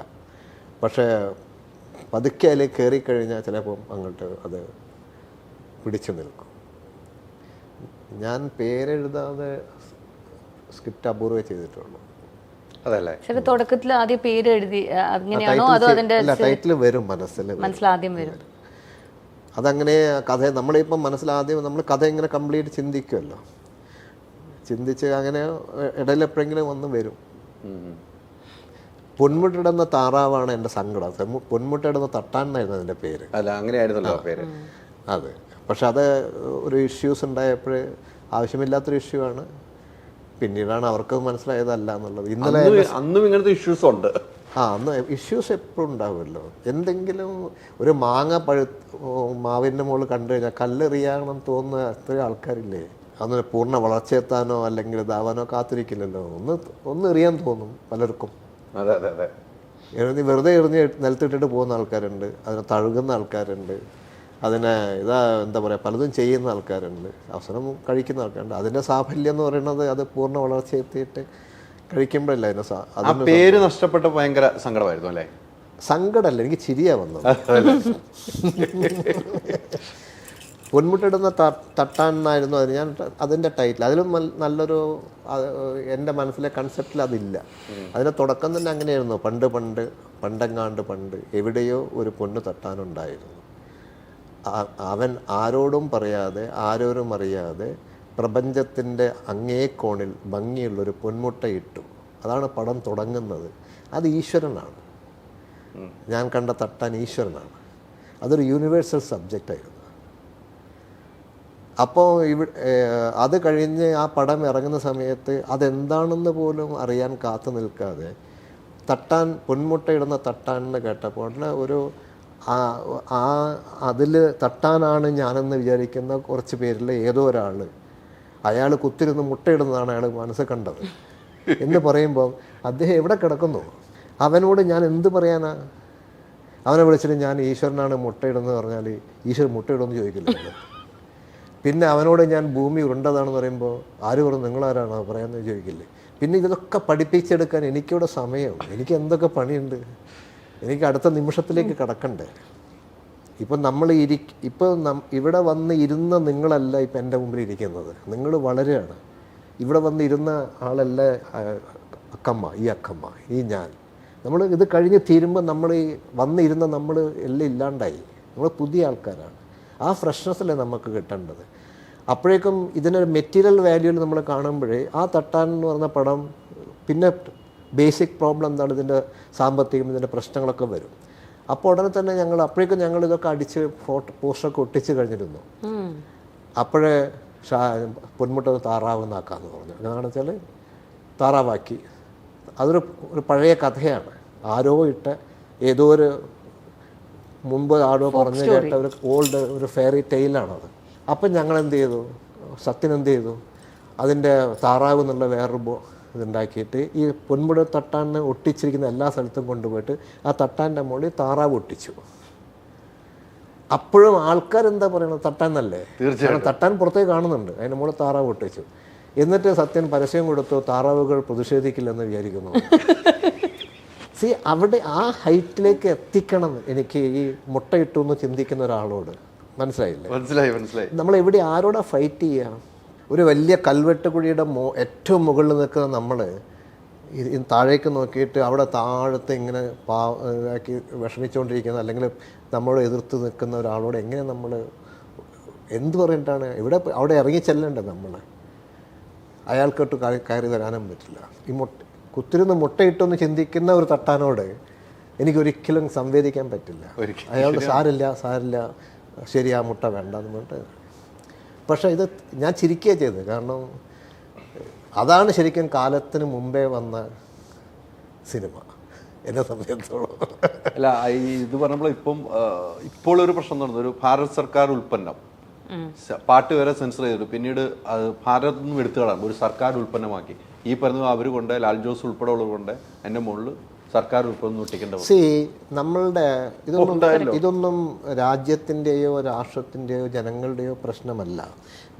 നമ്മളെ ഓരോ ജോലികൾ ഏൽപ്പിക്കുന്ന കുറേ ആൾക്കാരുണ്ട്, അതിൽ കുറേ വ്യക്തികളുണ്ട്. അവരുടെ മനോനില എവിടെയാണെന്ന് നമുക്ക് പറയാൻ പറ്റില്ല. ഇപ്പം ഈ തട്ടാനിൽ തന്നെ സെൻസർ ബോർഡിൽ പടം കാണിച്ചപ്പോഴേ അതിലവസാനം അച്ഛൻ ചോദിക്കുന്നുണ്ട്, കൃഷ്ണകുട്ടിനാരുടെ ക്യാരക്ടർ, ഈ സ്വർണ്ണത്തിൽ ചെമ്പ് തേച്ച് കൊടുക്കാനുള്ള ബുദ്ധി നിനക്ക് ആര് തന്നു എന്ന് ചോദിക്കുന്നു. എവിടുന്ന് കിട്ടിയെന്ന് ചോദിക്കുമ്പം അച്ഛൻ അമ്മയ്ക്ക് കൊടുത്തൊക്കെ ചെമ്പല്ലേ എന്ന് മോൻ പറയുന്നുണ്ട്. അതിനകത്തൊക്കെ ഒരുപാട്, ആ ഡയലോഗിനകത്തൊക്കെ ഒരുപാട് സാരാംശങ്ങളുണ്ട്. അത് മാറ്റണം എന്ന് പറഞ്ഞു, ആ ഡയലോഗ് എടുത്ത് കളയണമെന്ന് പറഞ്ഞു. അപ്പം ഞങ്ങൾ ചോദിച്ചു എന്തിനാണ്? അത് തട്ടാന്മാരെ അധിക്ഷേപിക്കുന്ന പോലെയാണെന്ന് ഒരാൾ പറഞ്ഞു. പക്ഷെ അയാളെ എന്ത് ചെയ്യാനാണ്? നമ്മുടെ കഷ്ടകാലത്തിന് അയാളാണ് ഈ സെൻസർ ഓഫീസിലേക്ക് വന്നിരിക്കുന്ന ഒരാൾ, ഒരു കൃഷ്ണൻകുട്ടി. ഈ കൃഷ്ണൻകുട്ടീനെ ഞാനെങ്ങനെ പഠിപ്പിച്ചു കൊടുക്കുക? അത് നമ്മുടെ പ്രശ്നമാണ്, അത് നമ്മളുണ്ടാക്കിയ പ്രശ്നമാണ്. ഇങ്ങനൊരു കമ്മിറ്റി ഉണ്ടാക്കി അതിലൊരു ബഡ്ക്കൂസിനെ വെച്ചു. ആ ബഡ്ക്കൂസിനെ നമുക്ക് മാറ്റാൻ പറ്റില്ല, കാരണം അയാൾ സൈൻ ചെയ്താലേ നമുക്കത് പുറത്തെടുക്കാൻ പറ്റൂ. ഇയാളെ പഠിപ്പിക്കുക എന്നുള്ളത് സിനിമ എഴുതുന്നതിനേക്കാളും വിഷമമാണ്. അപ്പം അയാളെ മുമ്പിൽ കാണിക്കാൻ പറ്റുന്ന എന്താ നിങ്ങൾ സർട്ടിഫിക്കറ്റ് തരണ്ടെന്ന് എൻ്റെ പ്രൊഡ്യൂസർ പറഞ്ഞു. ഞാൻ വേറെ ആളടുത്തേക്ക് പോകാമെന്ന് പറഞ്ഞു. അപ്പോൾ അയാൾ തന്നു. അപ്പോഴാണ് അയാൾക്ക് മനസ്സിലാകുന്നത് മണ്ടത്തരമാണ് ഈ ചിന്തിക്കുന്നത് മുഴുവൻ. ഇങ്ങനെ കുറേ മണ്ടന്മാരെ നമ്മൾ ഏൽപ്പിച്ച് കഴിഞ്ഞാൽ നമ്മളെ കാര്യം കഷ്ടമല്ലേ? നിങ്ങൾ ഒരു വീട് പണിയാൻ ഒരാളെ ഏൽപ്പിച്ചു, ഡ്രോയിങ് ഒക്കെ കൊടുത്തു. ആ കമ്മിറ്റി ഒരു ഗവൺമെൻറ് ഉണ്ടാക്കിയ കമ്മിറ്റിയാണ്, സർക്കാർ നമ്മൾ തന്നെയല്ലേ, നമ്മളുണ്ടാക്കിയ കമ്മിറ്റിയാണ് ഈ വീടിൻ്റേത്. ഈ വീടിന് പണിയുന്ന അയാൾ തലകുത്തനാണെങ്കിൽ നിങ്ങൾക്ക് എന്ത് ചെയ്യാൻ പറ്റും? നിങ്ങൾ പണ്ടാണെങ്കിൽ വരമ്പത്ത് നിന്ന് നിലവിളിക്കാൻ, ചീത്ത വിളിക്കാൻ, ദേഷ്യപ്പെടാൻ ആൾക്കാരോ. ഇപ്പോൾ ആണെങ്കിൽ പേപ്പറിലൂടെയും ചാനലിലൂടെയൊക്കെ പറയാം. കാരണം ഇനി കുറേ കഴിഞ്ഞാൽ എന്താ സംഭവിക്കുക? ഇതൊക്കെ പോകില്ലേ, ഈ ക്യാമറ എല്ലാം പോകും. ഇങ്ങനെ മുമ്പിൽ ക്യാമറ പോലും വെക്കില്ല നിങ്ങൾ കുറേ കഴിഞ്ഞാൽ. നിങ്ങൾ പോലും ആവശ്യമില്ല, നമ്മൾ ഹോളോഗ്രാഫിക് ഇമേജ് ആയിട്ട് വീട്ടിലേക്ക് വരും. അപ്പോൾ അപ്പോഴുണ്ടാവും ഇന്നത്തെ എല്ലാ വൃത്തികേടുകളും അന്നും ഉണ്ടാവും. മനുഷ്യൻ അപ്ഡേറ്റഡ് വേർഷൻ എല്ലാം വൃത്തികേടുകളൊക്കെ അന്നുമുണ്ട് ഇന്നുമുണ്ട്. സോ ഇനിയും എത്രയോ മുട്ടകൾ ആൾക്കാർ ഇടും. തീർച്ചയായിട്ടും എത്രയോ സർക്കാർ ഉൽപ്പന്നങ്ങൾ പുറത്തേക്ക് വരും, മാറ്റേണ്ടി വരും. നമ്മളെ കുറ്റാണ്, നമ്മളാണ് തീരുമാനിക്കുന്നത്. അത് എവിടെ നമ്മുടെ പിഴവ് കൊണ്ടോ അല്ലെങ്കിൽ ഇതുകൊണ്ടോ പലപ്പോഴും അനുഭവിച്ചു പോകും നമ്മൾ. എന്തിനാണ് ഒരു പോലീസുകാരൻ വന്നിട്ട് റോഡ് സൈഡിൽ നിന്നിട്ട് ഒരു വണ്ടി പിടിച്ചിട്ട് ചാവി ഊരുന്നത്? ആ മനോഭാവം നിങ്ങൾ ആലോചിച്ച് നോക്കൂ. എങ്ങനെയാണ് നിങ്ങൾ അവരെ കറക്റ്റ് ചെയ്യുക? എന്ത് പറഞ്ഞിട്ടാണ് കറക്റ്റ് ചെയ്യുക? രാഷ്ട്രീയം പറഞ്ഞിട്ടോ അല്ലെങ്കിൽ വേറെ എന്തെങ്കിലും പറഞ്ഞിട്ടോ? ഇല്ല, മനുഷ്യൻ എന്നുള്ളൊരു കൺസെപ്റ്റ് പഠിക്കണ്ടേ? റോഡ് സൈഡിലേക്ക് ബൈക്കുമായിട്ട് പോകുന്ന ഒരാൾ ഒരു ട്രാഫിക് എന്തെങ്കിലും പോലീസുകാരൻ ചെക്ക് ചെയ്യാൻ അയാൾ എന്തിനാണ് ഊരുന്നത്? എന്താണ് എടുത്ത് പോകാനോ? അവൻ അഥവാ പോയാൽ തന്നെ അവനെ കണ്ടുപിടിക്കാൻ എന്തൊക്കെ മാർഗങ്ങളുണ്ട് ഇപ്പോഴത്തെ ഇതിൽ? പണ്ടും എത്രയുണ്ട്. എൻ്റെ അച്ഛനോട് പണ്ടൊരു ടാക്സ് ഓഫീസ് ഉണ്ടായിരുന്നു ഞങ്ങളുടെ ചെറുപ്പത്തിൽ, വീട്ടിൻ്റെ അടുത്തുണ്ടായിരുന്നു. നല്ല മനുഷ്യനാണ് എൻ്റെ അച്ഛൻ ഒരു ട്രക്ക് ഡ്രൈവറാണ്. ഈ ട്രക്ക് ഡ്രൈവറും അച്ഛനും വലിയ ഫ്രണ്ട്സാണ്. പക്ഷേ അച്ഛന് ഒരു ഇത്തിരി സംശയമാണ് അദ്ദേഹത്തിന്. അപ്പോൾ ഒരു തവണ ഞാൻ അച്ഛൻ്റെ കൂടെ ലോറിയിൽ പോകുമ്പോൾ ഈ ടാക്സ് ഓഫീസർ ചെക്ക് ചെയ്തുകൊണ്ടിരിക്കുന്നുണ്ട്. അപ്പോൾ ഞാൻ അച്ഛൻ കൊണ്ടേ വണ്ടി നിർത്തി. അപ്പോൾ ഈ ടാക്സ് ഓഫീസർ കണ്ടു.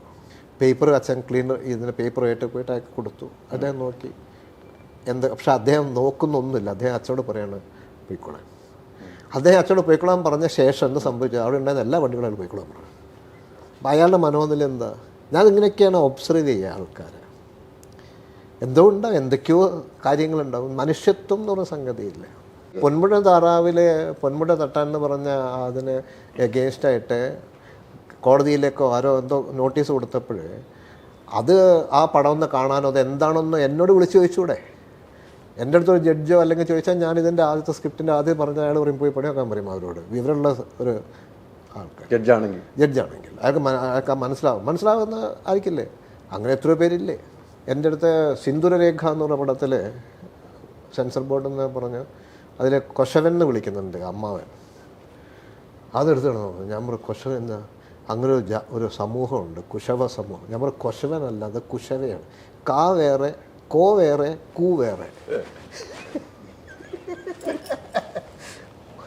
അതെ, കൊശവൻ എന്ന് പറയുന്നത് കുശവൻ എന്ന് പറഞ്ഞ വ്യത്യാസമാണ്. കൊശവ എന്ന് പറയുന്നത് മിടുക്കെന്നൊരു മീനിങ് ഉണ്ട് കൊശവന്. ഇത് മലയാളം ഭാഷ പഠിപ്പിച്ചതെന്നതിൽ എനിക്ക് മിടുക്കെന്നുള്ള വ്യാകരണവും അതിൻ്റെ പരിഭാഷ അറിയാം. പക്ഷേ ഇത് ഞാൻ ഈ എങ്ങനെയാണ് സെൻസർ ഓഫീസർ പഠിപ്പിക്കുക? എൻ്റെ മാഷ വിളിച്ചുകൊണ്ടുണ്ട്. പക്ഷെ ഇവരൊക്കെ സാധുക്കളാണ്. ഞാൻ അങ്ങനെയാണ് കാണാം. ഇവരൊക്കെ കൈക്കൂലി വാങ്ങുന്ന ഓഫീസ് വരെ എൻ്റെ വിവരമില്ലാത്തതുകൊണ്ട് വാങ്ങുന്നതാണ്. അയാൾക്കല്ല നാളെ മറ്റന്നാൾ അയാൾ ചത്തുപോകുന്ന അയാൾക്ക് അറിയില്ല. അയാൾ വാങ്ങി വീഴ്ചയിലിട്ടിട്ട് കൊണ്ടുപോയി. പക്ഷേ അയാൾ 2 ദിവസം കഴിഞ്ഞാൽ ചത്തുപോകും. പിന്നെ എന്തിനത് വാങ്ങുന്നത് അയാൾ?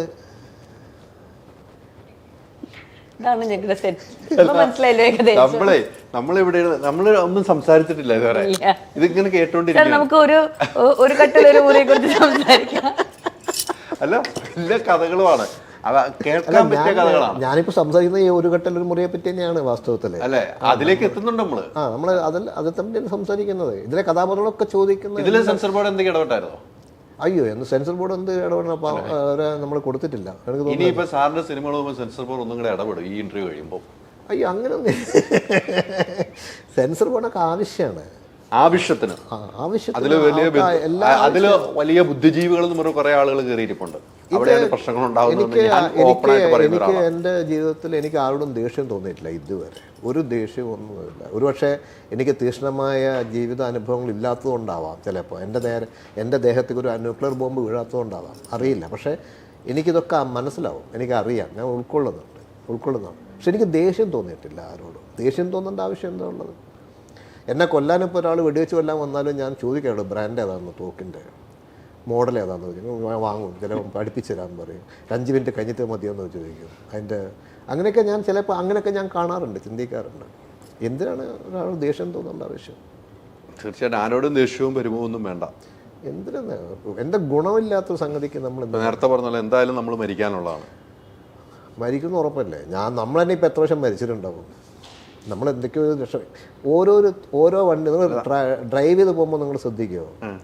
എത്രയോ പേര് വീട്ടിൽ വൈകുന്നേരം എത്തുന്നത് വേറെ എത്രയോ പേര് ബ്രേക്ക് ചവിട്ടി ഉണ്ടാകും മര്യാദക്ക്. അവരറിയുന്നില്ല, അവർ പോകും. അതുകൂടാതെ സോഷ്യൽ മീഡിയ കൊല്ലുന്നുണ്ട് ആളുകളെ. അല്ല, സോഷ്യൽ മീഡിയ ഒക്കെ വിട്ടേക്കും നിങ്ങൾ. ഞാൻ പറഞ്ഞത് റിയൽ ലൈഫിൽ റിയൽ ഇൻസിഡൻസ് എടുക്കുക നിങ്ങൾ. എത്ര കല്ലുകൾ, റോഡ് സൈഡിലെ കല്ലുകൾ ഇങ്ങനെയൊക്കെ എടുത്ത് ഡ്രൈവ് ചെയ്തൊക്കെ പോകുന്നില്ലേ? ആ ഭാഗത്തിൽ എത്ര കല്ലുകൾ പരസ്പരം കെട്ടിപ്പിടിച്ച് നിന്നിട്ട് മദ്യണ്ടാവണോ വീഴ്ത്തുണ്ടാവെന്ന് പറഞ്ഞ് നിന്നിട്ടില്ലേ അവൻ രക്ഷപ്പെട്ടു പോകുന്നത്? അത് ഏതെങ്കിലും ഒരു കല്ല്, ഏതെങ്കിലും ഒരു പാറുകൂട്ടി ഒന്ന് ഇളകി കൊടുത്ത് അവൻ അടിയിലേക്ക് പോകില്ലേ? ഇങ്ങനെ ചിന്തിച്ച് നോക്കിക്കൂടെ? ഇങ്ങനെയൊക്കെ ഉണ്ടല്ലോ, സംഭവിക്കുന്നുണ്ടല്ലോ. നമുക്കൊന്ന് ഇരിക്കണമെന്ന് അല്ലേ? നമുക്കൊന്ന് ഇരിക്കണം. എന്തിന് കുറേ ചോദിക്കാനുള്ള ഒരു വ്യക്തിത്വമാണ് അപ്പോൾ ഒരു കട്ടിലൊരു മുറിയിലേക്ക് വന്നോളൂ. അതിലേക്ക് തിരിച്ചു വരുവാണ്. എന്തായാലും ഈ പറഞ്ഞ പോലെ ഇപ്പം സിനിമകളിൽ ഒരു വസന്തകാലമാണ് അല്ലേ, സിനിമകളിലെ വസന്തകാലം എന്ന് എടുത്തു പറയാൻ പറ്റുന്ന ഒരു വസന്തകാലമാണ്. ഇപ്പം പൂർണ്ണിമ ഇവിടെ ഇരിക്കുമ്പോൾ എനിക്ക് ഏപ്രിൽ മാസം കുടുംബത്തിൽ നിന്നും 3 സിനിമകൾ ഒരേപോലെ ഓടാൻ പോവാണ്. അത് എനിക്ക് ഭയങ്കര സന്തോഷം തോന്നുന്നു. പൃഥ്വിൻ്റെ പടം, നമ്മുടെ മാരുവിൽ ഗോപുരം, ഈ പടം. അപ്പം ഫാമിലിയിൽ നിന്ന് 3 സിനിമ ഓരോ ആഴ്ചയിലും മാറി മാറി വരാൻ പോവാണ്. അത് എനിക്ക് ഭയങ്കര സന്തോഷം വരുന്നു. എങ്ങനെയാണ് അതൊന്ന് പറയും? ഹായ്, കേൾക്കാൻ തന്നെ എന്ത് രസമുണ്ടല്ലേ? അല്ല സത്യമല്ല ഞാൻ പറഞ്ഞു. പൂങ്കുലയിൽ 3 പൂക്കൾ എന്നൊക്കെ പറഞ്ഞ മാതിരി ഭയങ്കര സന്തോഷമാണ് കേട്ടത്. താങ്ക് യു കേട്ടോ. അത് കേട്ടപ്പോൾ ഭയങ്കര സന്തോഷം തോന്നി. അതെനിക്ക് അത് എന്ത് പറയുന്നു എന്ന് ചോദിച്ചാൽ എനിക്ക് അറിഞ്ഞൂടെ. എനിക്ക് അതിനുള്ള ഉത്തരം എന്താ പറയേണ്ടതെന്ന് എനിക്കറിയില്ല. ഈ മൊമെൻറ്റിൽ ഞാൻ ജീവിക്കുന്നു ഭയങ്കര ഗ്രാറ്റിറ്റ്യൂഡോടുകൂടി, അത്രേ ഞാൻ പറയുന്നുള്ളൂ. കാരണം എല്ലാ സിനിമകളും ഈ പറഞ്ഞ പോലെ കലാകാരന്മാർ നമ്മൾ ഒരുമിച്ച് ഒരു കുടുംബത്തിൽ താമസിക്കുന്നു, എല്ലാവരും ഇൻഡിവിജ്വലി അവരുടേതായ സിനിമകൾ ചെയ്യുന്നു, അതെല്ലാം ഒരേ സമയത്ത് ഇറങ്ങുന്നു എന്നൊരു കോയിൻസിഡൻസ് ആണ്. പക്ഷേ ഇതിലെല്ലാവരും പ്രോപ്പറായിട്ടുള്ള കാര്യം എന്ന് പറയുന്നത് എല്ലാവരുടെയും എഫേർട്ട് അവരുടേതായ ഏറ്റവും ബെസ്റ്റ് ആയിട്ടുള്ള രീതിയിൽ എല്ലാവരും ഇൻവെസ്റ്റ് ചെയ്ത കാര്യങ്ങളാണ്. അതിൻ്റെ പരിസമാപ്തി ഏറ്റവും നല്ല രീതിയിലാവണം എന്നതാണ് കൂടുതൽ സന്തോഷം തരുന്ന കാര്യം. ഒരുമിച്ച് ഇറങ്ങുന്നു എന്ന് കേൾക്കുമ്പോൾ ഈ പറയുമ്പോൾ കേൾക്കാനൊരു സന്തോഷമൊക്കെ ഉണ്ട്. ഏറ്റവും നന്നായി ആ 3 സിനിമയും ഓടട്ടെ. അത് ഓടുമ്പോഴാണല്ലോ ആ സന്തോഷം അത് ഇരട്ടിക്കുന്നത്. 3 സിനിമയ്ക്കും സ്പേസ് ഉണ്ടോ ഇപ്പം? തീർച്ചയായിട്ടും. ഇന്ന് മലയാള സിനിമയ്ക്ക് ഉള്ള ഏറ്റവും വലിയ അനുഗ്രഹം അതാണ്. നമ്മുടെ സിനിമയിൽ എല്ലാ സിനിമകളും വിവിധ തര സിനിമകൾ വരുന്നുണ്ട്. ബ്രഹ്മയുഗം ഓടുമ്പോൾ ആടുജീവിതവും ഓടുന്നുണ്ട്, പ്രേമലു ഓടുന്നുണ്ട്, മഞ്ഞുമൽ ബോയ്സ് ഓടുന്നുണ്ട്. പലതരം 4 സിനിമകൾ 4 ജോണറല്ലേ. അത് അക്സെപ്റ്റ് ചെയ്യുന്ന ഒരു കൈയും നീട്ടി സ്വീകരിച്ച് അതിനെ വൻ വിജയമാക്കുന്ന പ്രേക്ഷക ജനതയാണ് നമ്മുടെ അടുത്തുള്ളത്. അപ്പം അത് ഒരു കലാരംഗത്തിന് ഏറ്റവും ഇമ്പോർട്ടൻ്റ് ആയിട്ടുള്ള ഒരു ഗിവ് ആൻഡ് ടേക്ക് അല്ലേ അത്. അപ്പം ആ ഒരു സമയത്തിലൂടെ കടന്നു പോകുന്ന സമയത്ത് ഇങ്ങനെ ഒരു സിനിമ ചെയ്യാൻ പറ്റി, ആ കാലഘട്ടത്തിലൊരു ഭാഗമാകാൻ പറ്റി ഈ സിനിമയിലൂടെ എന്നൊക്കെ ആലോചിക്കുമ്പോൾ സന്തോഷമുള്ള കാര്യം തന്നെയാണ്. 12-ാം തീയതിയാണ് ഇന്ദ്രജിത്തിന്റെ പടം ഇറങ്ങുന്നത്. ഞാൻ കണ്ട വ്യക്തിയും കൂടി ആയതുകൊണ്ട് പറഞ്ഞു, ഗംഭീരമായിട്ട് ചെയ്തു വെച്ചാണ്. നമുക്ക് മനസ്സിന് സന്തോഷം പോരുന്ന രീതിക്കുള്ള ഒരു അഭിനയ മുഹൂർത്തമാണ് അതിനകത്ത് കാഴ്ചവെച്ചിരിക്കുന്നത്. അത് മാറ്റമൊന്നുമില്ല. ആടുജീവിതമാണ് വേറെ ജേണലിൽ പഠിച്ചിരിക്കുന്നത്, ഇത് വേറെ രീതിക്ക്. അതൊക്കെ 3 സിനിമ വരുമ്പോഴാണ് നമ്മൾ ഈ പ്രഷർ ഇപ്പം ഞാനിപ്പോൾ പറയുമ്പോഴായിരിക്കും കൂടുതൽ ശ്രദ്ധിച്ചതെന്ന് എനിക്ക് തോന്നുന്നു. 3 പേരുടെയും സിനിമ ഒറ്റ മാസത്തിൽ ഓടാൻ പോവുകയാണ്. ഇനി ഈ പറഞ്ഞ പ്രഷറാണ് ഏറ്റവും ഒരു മാറ്റമില്ല. തീർച്ചയായിട്ടും അവരാണത് കണ്ട് പറയേണ്ടത്. ഇങ്ങനെ സംസാരിച്ചിരുന്നു, ഇങ്ങനെ ഈ ഒരു ടോക്ക് വന്നിരുന്നു? ഇല്ല, വന്നിട്ടില്ല. ഇനി എല്ലാവരും വീട്ടിൽ നിന്ന് ഏത് സിനിമയ്ക്ക് കാരണം തീരുമാനിച്ചിട്ടില്ലല്ലോ ഡേറ്റ്സുകൾ. ഇപ്പം മാലിവില്യൻ ഗോപുരങ്ങൾ ഇപ്പോഴാണ് തീരുമാനിക്കുന്നത്. നമ്മുടെയും ഈ മാസം അവസാനമാണെന്ന് പറയുന്നു. പക്ഷെ ആയി വരട്ടെ, ആ സിനിമകളെല്ലാം ഇറങ്ങി സിനിമകൾ നല്ല വിജയങ്ങളാവട്ടെ. നമുക്കെല്ലാവർക്കും മനസ്സിലാഗ്രഹിക്കുന്ന വിജയങ്ങൾ കൈവരിക്കാൻ പറ്റുമ്പോഴാണല്ലോ അത് പരിസമാപ്തിയിലെത്തുക അല്ലേ സർ? തീർച്ചയായും. ഇപ്പം ഈ കഥാപാത്രത്തിൽ കുറേ മറ്റാളുകളൊക്കെ ഉണ്ട് അല്ലേ? മറ്റാളുകൾ ഇപ്പം നമുക്കറിയാം, കടകൻ സിനിമയിൽ നിന്നും ഹക്കീമിൻ്റെ നാട്ടുകാരനും കൂടെയാണ്. ഞങ്ങൾ തൊടുപുഴക്കാരാണ്. ഹക്കീമാണ് ഇതിനകത്ത് മെയിൻ കഥാപാത്രം ചെയ്യുന്നുണ്ട്. എങ്ങനെയുണ്ടായിരുന്നു ആ ലൊക്കേഷൻ്റെ ഇവരെ ഈ നേരത്തെ പറഞ്ഞ പഴയതും പുതിയതൊന്നുമില്ല, എല്ലാവരും ഒന്ന് തന്നെയാണ്. ഇപ്പോൾ സാറ് പറഞ്ഞ 2024 പുതിയ ആളാണ് എന്ന് പറഞ്ഞ ന്യൂജനാണ് എന്ന് പറഞ്ഞാൽ എങ്ങനെ ഉണ്ടായിരുന്നു ലൊക്കേഷൻ? സാറ് രാവിലെ സെറ്റിൽ വരുമ്പോൾ ഹലോ പുതിയ ഞാൻ എന്ന് പറയാ, ഗുഡ് മോർണിംഗ് എന്ന് പറയുന്നത് എങ്ങനെയാണ് ഭയങ്കര ഇൻട്രസ്റ്റിംഗ്. ഞാൻ പറഞ്ഞു ഒരു ടെൻഷനും ഇല്ലാതെ വളരെ സ്മൂത്തായിട്ട് പോയിട്ടുള്ള വർക്കാണ്. അധികം ആളും ബഹളവും ഒന്നുമില്ല. കുറച്ചൊരു ചെറിയ സെറ്റ്. രാവിലെ ഷൂട്ടിംഗ് തുടങ്ങിക്കഴിഞ്ഞാൽ തീരുന്നത് വരെ നമ്മളെല്ലാവരും അതേ ക്യാരക്ടേഴ്സും ആ വേവ് ലെങ്ത്തും അതേ ആ കഥാപാത്രങ്ങളുടെ യൂണിവേഴ്സിലുള്ള കുറേ ആൾക്കാരെന്ന രീതിയിലാണ് സഞ്ചരിച്ചു വരുന്നത്. ഒരു ബഹളം അങ്ങനത്തെ ഒന്നുമില്ല. എളുപ്പത്തിൽ ചെയ്യാൻ പറ്റി, എഫേർട്ട്ലെസ് ആയിട്ട് കാര്യങ്ങൾ മുന്നോട്ട് നീങ്ങി. പിന്നെ ഫുൾ ടൈം സാർ സെറ്റിലുണ്ട്. സാർ രാവിലെ ലേറ്റായിട്ട് വന്നു കഴിഞ്ഞാൽ തന്നെ ആ മൂഡ് പോവും. എപ്പോൾ വരും ചോദിക്കും ഞാൻ. സാർ വന്നു കഴിഞ്ഞാലാണ് ഒരു രസം എല്ലാവർക്കും വർക്ക് ചെയ്യാൻ. പക്ഷെ അതൊരു അങ്ങോട്ടും ഇങ്ങോട്ടും ഞാൻ പറയാം, ചെറിയ സെറ്റ് ആകുമ്പോൾ അതുകൊണ്ട് തന്നെയുള്ള ഗുണങ്ങളും ഏറെയാണ് അല്ലേ? അപ്പോൾ ചെറിയ വീടിൻ്റെ കംഫർട്ട് കൂടുതലാണെന്ന് പറയുന്ന പോലെ ചെറിയ സെറ്റുകളാകുമ്പോൾ ഗുണങ്ങൾ ഏറെ. അങ്ങോട്ടും ഇങ്ങോട്ടും നമ്മൾ തന്നെ ഓരോ കാര്യങ്ങളെല്ലാം ചെയ്ത്. പിന്നെ അക്കമ്മയുടെ വീട്ടിനുള്ളിൽ സീൻസാണ് കൂടുതലും എനിക്ക് ഷൂട്ട് ചെയ്യാനുണ്ടായിരുന്നത്. അപ്പോൾ അവരുടെ യൂണിവേഴ്സ് പോലെ അത് ക്രിയേറ്റ് ചെയ്തിരിക്കുന്നത്. അവരുടെ ചിന്തകൾ, അവരുടെ ലോകത്തുള്ള കുറച്ച് ആൾക്കാർ, ആ ആൾക്കാരെ കാണുന്ന രീതികൾ എല്ലാം അക്കമ്മയുടേതായിട്ടുള്ളൊരു അപ്രോച്ചാണ്. ആ അക്കമ്മയുടെ ജീവിതത്തിൽ വന്നു ചേരുന്ന ആൾക്കാർ അതേ അപ്രോച്ചിലേക്ക് വരികയാണ്. മനസ്സിലായില്ലേ? അക്കമ്മ ജീവിതത്തെ കാണുന്ന അതേ കാഴ്ചപ്പാടിലൂടെയാണ് അവരും ജീവിതത്തെ പിന്നെ കാണുന്നത്, അല്ലേ സർ? അതെനിക്ക് വളരെ ഇൻട്രസ്റ്റിംഗ് ഷൂട്ടിംഗ് എക്സ്പീരിയൻസ് ആയിരുന്നു. എഫേർട്ട്ലെസ് ആയിരുന്നു ആക്ച്വലി. എൻജോയ് ചെയ്ത് കാമായിട്ട് പീസ്ഫുള്ളായിട്ട് പോയ കുറച്ച് ദിവസങ്ങളാണത്. ഓർക്കുമ്പോൾ മനസ്സിൽ ഭയങ്കര സന്തോഷം തോന്നുക. അല്ല, നമ്മളിപ്പം എനിക്ക് തോന്നുന്നു നമ്മൾ കുറേ നാളുകളായി ഒരു എടുത്ത് അല്ലേ, ഒരു തുറമുഖം അല്ലേ, അതാണ് ലാസ്റ്റ് ഒരു വർഷം. അതെ, മലയാളത്തിൽ ചെയ്ത അവസാനം കറക്റ്റ് ഒരു വർഷമായി. അതിനുശേഷമാണ് സിനിമകൾ സെലക്ട് ചെയ്യുന്നുണ്ടോ? സിനിമകൾ സ്ക്രിപ്റ്റുകൾ ഇഷ്ടംപോലെ വരുന്നുണ്ട്. പക്ഷെ എല്ലാം ഈ പറഞ്ഞ പോലെ ഒത്തു വരണമല്ലോ. ഈ പറഞ്ഞ സാഹചര്യം, ഷൂട്ടിംഗ് ചെയ്യാനുള്ള സമയം, സ്കെഡ്യൂള്, പിന്നെ നമുക്ക് ക്യാരക്ടർ ഇഷ്ടപ്പെടണം, ആ ക്യാരക്ടർ നമുക്ക് ചെയ്യാൻ എന്തെങ്കിലും ഉണ്ടാകും. ഏറ്റവും ഇമ്പോർട്ടൻ്റ് ആയിട്ട് നോക്കുന്നത് ഞാൻ ആ കഥാപാത്രത്തിന് സിനിമയിൽ എന്തെങ്കിലും ഇമ്പോർട്ടൻസ് ഉണ്ടാവണം. പിന്നെയല്ലേ നമ്മൾ ചെയ്താൽ എന്തെങ്കിലും നമുക്ക് അതിനുള്ളൊരു എന്തെങ്കിലും എഫേർട്ട് എടുക്കാൻ പറ്റുള്ളൂ. കഥാപാത്രത്തിന് കഥയിൽ വലിയ ഇമ്പോർട്ടൻസ് ഇല്ലെങ്കിൽ നമുക്കതിൽ കാര്യമില്ല. അപ്പം അതുപോലെ എല്ലാ ചേരുവകളും ഒത്തു വരണമല്ലോ. അപ്പം അതുകൊണ്ടാണ് ഈ ചെയ്തു വരുന്ന സിനിമകളിൽ ഇത്രയും ഗ്യാപ്പ് വരുന്നത്. പക്ഷെ എനിക്ക് തോന്നുന്നു ഇന്നത്തെ മലയാള സിനിമയുടെ കാലഘട്ടത്തിൻ്റെ ഒരു ഭാഗമാകാൻ പറ്റുക എന്ന് പറയുന്നത് തന്നെ ഒരു സന്തോഷമുള്ളൊരു കാര്യമാണ്. അപ്പോൾ അതിലൂടെ നല്ല സിനിമകൾ കൂടുതൽ വരുന്നുണ്ട് എന്നുള്ളത് ഏറ്റവും ഇമ്പോർട്ടൻ്റ് ആയിട്ടുള്ള ഘടകമാണ് ഈ വിജയം. എല്ലാ സിനിമകളും പലതരം സിനിമകൾ വിജയിക്കുക എന്നുള്ളത്. അപ്പോൾ തീർച്ചയായിട്ടും അതുപോലത്തെ കൂടുതൽ കഥാപാത്രങ്ങൾ, അല്ലെങ്കിൽ ഞാൻ ആഗ്രഹിക്കുന്ന പോലെ കൂടുതൽ കഥാപാത്രങ്ങൾ എന്നെ വന്ന് ചേരും എന്ന് ഞാൻ മനസ്സിൽ വിചാരിക്കുന്നുണ്ട്. പക്ഷേ സൈമൾട്ടേനിയസ്ലി ഞാൻ മറുഭാഷയിൽ വേറെ 2 വർക്ക് ചെയ്തു. അപ്പോൾ അതുകൊണ്ട് തന്നെ ബിസിയാണ് ഈ പറഞ്ഞ പോലെ ബിസിനസ്സും വീടും കാര്യങ്ങളെല്ലാം ആയിട്ട്. പക്ഷെ ചെയ്ത കഥാപാത്രങ്ങൾ നമുക്ക് ഇതേപോലെ സംസാരിക്കാനും മനസ്സിൽ ഓർത്ത് വെക്കാനും ജനങ്ങൾക്ക് തിരിച്ച് നമ്മളോട് വന്ന് കണക്ട് ചെയ്യാനും പറ്റുന്ന കഥാപാത്രങ്ങളാകണം എന്നൊരാഗ്രഹം മാത്രമാണ് പ്രധാനമായിട്ട് ഞാൻ മനസ്സിൽ വിചാരിക്കുന്നത്. ആടുജീവിതം കണ്ടിരുന്നോ? തീർച്ചയായും. എങ്ങനെ തോന്നി കണ്ടു കഴിഞ്ഞു? തീർച്ചയായും എനിക്ക് ആടുജീവിതം എന്ന് പറയുന്നത് ഞാൻ പ്രേക്ഷകയായി കണ്ടത് മാത്രമല്ല, തീർച്ചയായിട്ടും എൻ്റെ വീട്ടിലൊരു ഇപ്പം പൃഥ്വിയുടെ സിനിമ എന്ന് പറയുമ്പോൾ നമ്മൾ ഒരു കുടുംബാംഗമായിട്ട് കൂടെ കാണുള്ളൂ. അപ്പോൾ 2 യാത്രകളെയാണ് നമ്മൾ വിറ്റ്നസ് ചെയ്യുന്നത് അവിടെ, അല്ലേ? ഒരു സിനിമ അതിൻ്റെ ഇനീഷ്യൽ ഒരു ഫോമിൽ നിന്നും ക്രിയേറ്റ് ചെയ്യപ്പെട്ട് വിഷ്വലി അതിനെ ആ സിനിമ ആ പുസ്തകത്തിനോട് ചേർത്ത് വെക്കാൻ പറ്റുന്ന രീതിയിൽ മാക്സിമം ശ്രമിച്ചുകൊണ്ട് ഒരു കൂട്ടം സിനിമയിലെ കലാകാരന്മാർ വർക്ക് ചെയ്യുന്നു. അതിൻ്റെ ഒരു യാത്രയുണ്ട്. അതല്ലാതെ രാജുവിൻ്റെ ഒരു യാത്രയുണ്ട്, പൃഥ്വിരാജിൽ നിന്നും നജീബാകുന്ന ഒരു യാത്ര. അത് രണ്ടും വിറ്റ്നസ് ചെയ്തിട്ടുള്ളൊരു വ്യക്തിയാണ് ഞാനപ്പം. എൻ്റെ അത് കാണാനുള്ള അപ്രോച്ചും വേറെ തന്നെയാണ്. ഞാൻ സിനിമയിൽ നജീബിനെയാണ് കണ്ടത്. തീർച്ചയായിട്ടും പൃഥ്വിനെ ഞാൻ കണ്ടിട്ടില്ല. അത് ഒരു ആർട്ടിസ്റ്റ് എന്ന രീതിയിൽ എനിക്ക് തോന്നുന്നു ഏറ്റവും കൂടുതൽ ഒരു കലാകാരൻ ആഗ്രഹിക്കുന്നതും അതാണ്. എൻ്റെ സിനിമ എല്ലാവരും കാണാൻ വരുമ്പോൾ നിങ്ങൾ പൂർണ്ണ ഇന്ദ്രത്തിനല്ല അക്കമ്മനെ കണ്ടു എന്ന് പറയുന്നതാണ് ഞാൻ കേൾക്കാൻ ഏറ്റവും കൂടുതൽ ഇഷ്ടപ്പെടുന്ന ഒരു കാര്യം. അപ്പം ഞാൻ നജീബിനെയാണ് സിനിമയിലുടനീളം കണ്ടതും. അത് നജീബിൻ്റെ കഥ മനസ്സിൽ മലയാളക്കരയിൽ എല്ലാവരും ഒരുപോലെ പറഞ്ഞൊരു കാര്യമാണ്. അതൊരു നൊമ്പരം എന്ന് പറഞ്ഞാൽ പോലെ അത് ശരിക്കും നടന്ന ഒരു കഥയാണ്. ഒരു മനുഷ്യൻ ജീവിച്ച യാതനയാണ് നമ്മൾ കണ്ടത് എന്ന് പറയുമ്പോൾ സ്വാഭാവികമായിട്ടും മനസ്സിലൊരു നൊമ്പരം എല്ലാവർക്കും ഉണ്ടാവും, അല്ലേ? അതുതന്നെയാണ് നജീബിൻ്റെ കഥയിൽ. നജീബിനെ കാണുമ്പോഴും സിനിമയിലൂടെ ഞാൻ നജീബിനെ കണ്ട അത് നമുക്ക് മനസ്സിൽ ഗ്രഹിക്കാൻ പറ്റുന്ന ആ മൊമെൻറ്റ്സും.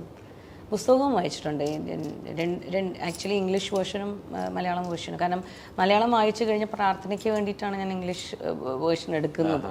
അപ്പോൾ അത് മോള് ഗുഡ് ലൈഫ് വായിച്ചു കഴിഞ്ഞിട്ട് ഞങ്ങളിങ്ങനെ സംസാരിച്ചു. അവൾ കുറച്ച് ദിവസം ഭയങ്കര ഡെസ്പായിരുന്നു. അത് വായിച്ചത് ഇത്ര നേരത്തെയാണ്. അത് ശരി, ഞാൻ അനിയനോട് പറഞ്ഞിരുന്നു ഇങ്ങനെ അവൾ ഗുഡ് ലൈഫ് വായിക്കണ്ടല്ലോ, അവൾ ഇത്തിരി നേരത്തെ ആണോ വായിക്കണേന്നൊക്കെ ഞങ്ങളിങ്ങനെ. പക്ഷെ അവൾ എന്തായാലും വായിക്കാൻ തീരുമാനിച്ചിട്ടാണ് എടുത്തത്, പൃഥ്വി കമ്മിറ്റ് ചെയ്യുന്നതിന് മുന്നേ ആക്ച്വലി. പക്ഷെ അതിനുശേഷം സംസാരിച്ചപ്പോഴാണ് എനിക്കത് അവളുടെ കുറേ പെർസെപ്ഷനിലൂടെ ഞാൻ ആ ബുക്ക് വീണ്ടും മനസ്സിലാക്കി. അപ്പോൾ എനിക്കത് ഗുഡ് ലൈഫ് ഇംഗ്ലീഷിലൊന്ന് വായിക്കണം എന്ന് തോന്നി. അങ്ങനെയാണ്. പക്ഷെ ഒരു കലാകാരനെ സംബന്ധിച്ചിടത്തോളം ഇങ്ങനെ ഒരു സിനിമ കയ്യിൽ വന്ന് വീഴുക എന്ന് പറയുന്നത് വളരെ വിരളമാണ്. എത്രയോ എസ്റ്റാബ്ലിഷ്ഡ് ആയിട്ടുള്ള അല്ലെങ്കിൽ എത്രയോ കാലം സിനിമയിലുള്ള ആക്ടേഴ്സിന് പോലും കിട്ടാത്തൊരു ഭാഗ്യമാണ്. ഒന്ന് ട്രൂ സ്റ്റോറി, അതിൻ്റെ രണ്ടാമത്തെ കാര്യം തുടക്കം തൊട്ട് ഒടുക്കം വരെ സിനിമ മൊത്തം നമ്മുടെ തോളിലാണല്ലേ. പിന്നെ അത് ഏറ്റവും ഭംഗിയായി ചെയ്യാൻ പറ്റുന്ന ഒരു ടീം നമ്മൾക്ക് ഉണ്ടാവുക എന്ന് പറയുന്നത്, അത് കുറച്ച് സമയം എടുത്താൽ പോലും അത് കംപ്ലീഷനിലെത്തുക എന്ന് പറയുന്നത്, അതിനുശേഷം ജനങ്ങളത് സ്വീകരിക്കുക എന്ന് പറയുന്നത്, അപ്പോൾ ഇതെല്ലാം ഡെസ്റ്റിൻഡാണ്. അതിപ്പോൾ ആ ഒരു യാത്ര കാണാൻ ഭയങ്കര സോൾഫുള്ളാണ് ആ യാത്ര. തീർച്ചയായിട്ടും അങ്ങനെയാണ് സിനിമകൾ നമ്മൾ ഇപ്പം പറഞ്ഞ പോലെ നമ്മൾ നജീബിനെയാണ് കാണാൻ പോകേണ്ടത്. ഇപ്പം ഈ സിനിമയിൽ നമ്മൾ അക്കമ്മയാണ് കാണാൻ പോകേണ്ടത്. നമ്മൾ അങ്ങനെ കഥാപാത്രങ്ങളെയാണ് നമ്മൾ കാണേണ്ടത്, അല്ല ഒരു വ്യക്തിയിലേക്ക് മാത്രം പോകരുത്. അത് കൃത്യമായ വാക്കാണ്, വ്യക്തിയല്ല അവിടെ കഥാപാത്രമാണ് എന്നും ജീവൻ നൽകുന്നത്. ആ സിനിമയ്ക്ക് ജീവൻ നൽകുന്ന കഥാപാത്രമാണ്. നേരത്തെ പറഞ്ഞാലേ നമ്മൾ പുറത്തിറങ്ങുമ്പോൾ ആ കഥാപാത്രം വേണം സംസാരിക്കാൻ. പ്രേക്ഷകർ കൊള്ളാം, അക്കമ്മ കൊള്ളാം, അവിടെ പറയേണ്ടത് അങ്ങനെയാണ് പറയേണ്ടത്. ആ ഒരു പോയിന്റിൽ നിൽക്കുന്ന ഒരു വ്യക്തിയാണ് ഞാൻ അങ്ങനെയാണ് സിനിമയെ കാണുന്നതും. അപ്പം സാറേ നമുക്ക് കുറേ സംസാരിക്കാൻ സമയക്കുറവുള്ളതുകൊണ്ട് നമുക്ക് സമയക്കുറവുണ്ടേ. നമ്മുടെ പി ആർ വന്നിട്ട് അവിടെ നിന്ന് കൈ കാണിക്കാൻ കുറേ കുറെ കഴിഞ്ഞാൽ കയ്യും കാലും തല അവിടെ വേറെ എന്തെങ്കിലുമൊക്കെ പ്രശ്നത്തിലേക്ക് പോകണം, ബോധം കൊണ്ട് വീഴൊക്കെ ചെയ്യും. അപ്പോൾ നമുക്ക് നിർത്താം. അതെ കേട്ടോ. അപ്പോൾ എല്ലാ സന്തോഷവും, ഒരുപാട് സന്തോഷം, ഒത്തിരി സന്തോഷം. നേരത്തെ പറഞ്ഞ ഇരിക്കാനൊന്ന് ഇരുന്നോ എന്ന് പറഞ്ഞില്ല, ഞാൻ അവിടെ ഇരുന്നു പോയി. നന്നായി വരട്ടെ, എല്ലാ ആശംസകളും അനുഗ്രഹിച്ചേക്കണം. നിങ്ങളും വിജയിക്കട്ടെ ജീവിതത്തിൽ എപ്പോഴും. തീർച്ചയായിട്ടും വരട്ടെ. നമ്മുടെ സിനിമ വിജയിക്കുന്ന പോലെ നിങ്ങളും വിജയിക്കും. എന്തായാലും സിനിമ സൂപ്പർ ഹിറ്റ് ആകട്ടെ. സിനിമയുടെ സൂപ്പർ ഹിറ്റ് ആവും സിനിമ സൂപ്പർ ഹിറ്റ് ആകട്ടെ. സിനിമയുടെ 100-ാം ദിവസം 50-ാം ദിവസം ആഘോഷിക്കാനുള്ള ഭാഗം നമുക്ക് ദൈവം തരട്ടെ. ജീവിതം സൂപ്പർ ഹിറ്റ് ആവട്ടെ. ജീവിതം സൂപ്പർ ഹിറ്റ് ആവട്ടെ. Thank you very much. Thank you sir.